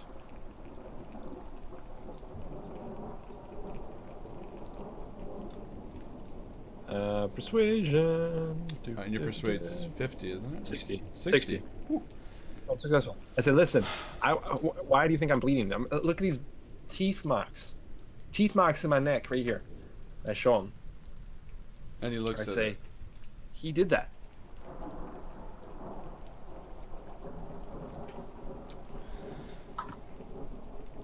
This guy came to me, he asked for $250. He said he needed something for a treatment, said he was going to die. Said it was something experimental. I don't know what you're talking about, but obviously something's not right with the kid.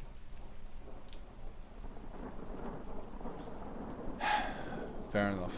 I'll get the money myself. But as for the information, you didn't do what I asked you.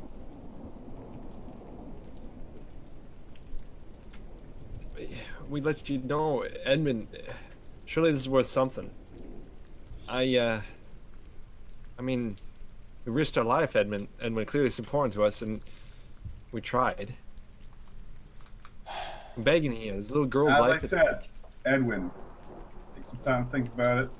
We're gonna come back with photos of what we found there.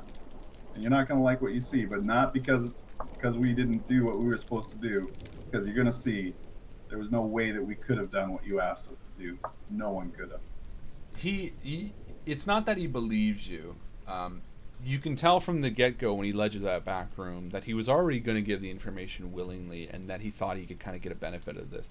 So he doesn't seem too far off from just letting you know what the thought was. Realistically, his original intention before you guys walked in was to send a few guys over and figure this all out. So it's not really skin off his teeth.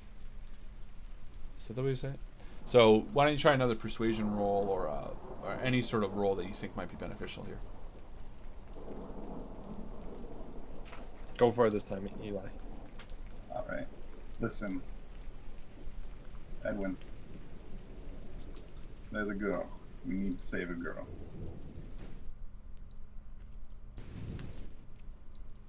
Take some time to think about it. But understand this girl does not have much time. I promise you we'll get you the information that you need to rest your mind that any guy you send over there, they're going to end up just as dead as the last guys you sent over there. And he kind of sits up in his chair. That was a success, right? Yeah.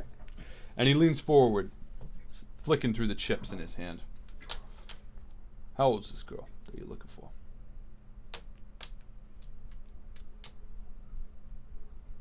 15 years old, Edwin. Who hired you? This guy? A guy? We can't tell you that. All right. Is it a guy? Is it a gal? What's the story? It's a guy. It's the father of the young lady he wants right. us to find out, obviously. Let me see that noose again. I also show her the picture of the little girl as I slide the noose over. And he kind of goes, I know. Look, she's a sweetheart. And he takes the noose in his hand and he looks at it. Where'd you find this? Roughly. We described the area to him by the road out All back right. to the house. Listen, here's the thing. This isn't left by accident. This was placed there purposefully. This is a calling card. Whoever took your girl went to great lengths to make sure she was taken correctly, efficiently. There's no random abduction. This was paid and contracted and paid very handsomely.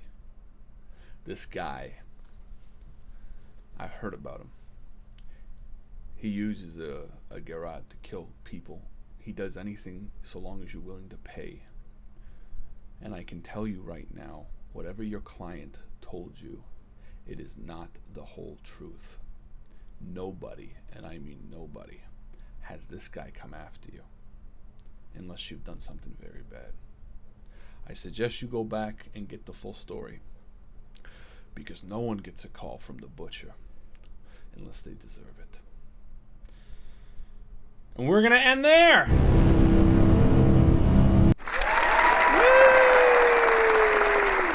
Woo! Ladies and gentlemen, thank you for being here for Call of Cthulhu the Witch's Mark Part 1. Oh, this is so fun. Hanging out, getting back into the old mystery game. We've started to weave a mystery. Started very normal investigation, stuff like that, and we're gonna see how much we can ramp this bad boy up to get these guys really questioning their moral ethics. Thank you so much for hanging out with us tonight, guys, on this Wednesday night. So many great comments tonight. So many great comments, like way too many to count. So I feel like I almost got to pick someone at random. No, I saw that someone had translated the Latin. I think it was Sam, aka American Viking. No, Dan. I think it was Dan. No, I don't know. I gotta figure this out. You know what? You guys didn't read anything, right? So it's all on me to pick whoever won Endgame. Great. So there's like so many. I don't know. You guys, okay, look, I'm watching Call of Cthulhu Chat Part 1. You guys vote for who you think is most deserving of it tonight, and we'll just pick the most common answer. That actually is probably the best way to do it, eh? Maybe they should vote. Wait, what's going on here? For the Endgame XP, we reward Endgame for the people who are most interesting, most communicative, most talkative, you know, all of it. So I think this should be something that the community votes on, because why the fuck should we be voting on it, right? Because we end up picking the same people anyway. I think that's something that we should put on these guys. because half the time you guys are trying to pay attention to the game anyway, and you're not always monitoring the chat. So, Call of Cthulhu Part 1 chat on Discord. Let's everyone throw in a name who you think is most deserving. First person who has a few commonalities, they will win endgame XP. In the meantime, I will thank these guys once again for playing. Great job. Fantastic. Thank you for keeping us on our toes. Yeah, it's good. It's interesting. It's interesting to see how you guys approach certain things. These guys in the chat have such great advice. Like all over the place, just coming out with great questions, great ideas, all this kind of stuff. It's very, very clever. So well done for that. Trevor voted for Strap for Catch. That is Mark. I'm sure of that. Let's just wait for a few to come in. Any theories so far, guys? Any ideas of where this is all going to end up? I think the occult had something to do with it. Yeah? Yeah. Just the occult? it's called Cthulhu. Just the occult? Just the general, occult? The general something. I'm going changeling. I had a feeling that, it was obvious that there's more information the family wasn't giving to us. Yeah. We needed more. Right. But who do you think? But now we have information. We have we can tell them who's after him, and we know now that we have, okay, now that we know this guy's after him, we can go back with that and say, listen, we know this guy's after you. What have you done that would deserve this? So that's kind of cool. So that's actually one of the things I still wanted to talk to Edwin about was if he knows of his work, does he know of other cases? Right. Well, I'll put it this way. Just so that when we do go back to Mr. Christensen, we used to be like, this guy dead, missing. This lady dead, missing. All pissed off the same guy. Now this guy's after. Maybe it's the little girl who's witnessed the murder at the beginning, and that's why he's after her. I will tell you this. Wasn't he in a men's bathroom? Well, that's why it's weird, because she must have been. No, maybe it's not. Maybe it's not a girl. Maybe it's not a girl. Maybe she is. Maybe she was dressed up like a girl. Anyway, I will tell you this, that just for sake of next game's early questioning, and we want to be exciting, Edwin does not know anything more than what he's just told you about that guy. That is all he knows, believe me. Because it's he's like, he only knows his name, and that when you fucking call him, it's the Call of Cthulhu. All right, so we got a few votes here. We got one for Mark, one for Spiral, one for Temporal Shift. I don't know what that is. One for Sam, one for Dan and Temporal Shift again. One for Mycl. That's not... you're not playing. I don't think I count. Dan, another for Dan, another for Dan. Started out of the band language. I'm going to say Dan, because Dan was mentioned 3 times. So... Yay, Dan! Dan, I'm assuming Dan McCollum. Well done. You win Endgame XP. Thank you for everybody hanging out. Fantastic job in the advice. Fantastic job in the evidence. And just a great community tonight. There was a lot of really cool people. Some people who hadn't been here before. Some people who were. I think I saw Victoria and Mark's daughter. I think she was here too. Victoria or Tori? I only recognized the last name Lane. And something about I made an account or something like that. So very cool. Full family getting in on the action, which is always awesome. Maybe I'm totally wrong. Maybe it's someone totally different. Anyway. Thank you so much for hanging out with us. This Friday night, I'm doing a spooky game night, I think. I can't promise. I'll post officially for it, but let's see what happens. Have yourself a great weekend. Thank you so much for hanging out. And as my friend Chris always likes to say, we'll see you around the table. We will see you around the table, guys. Good night!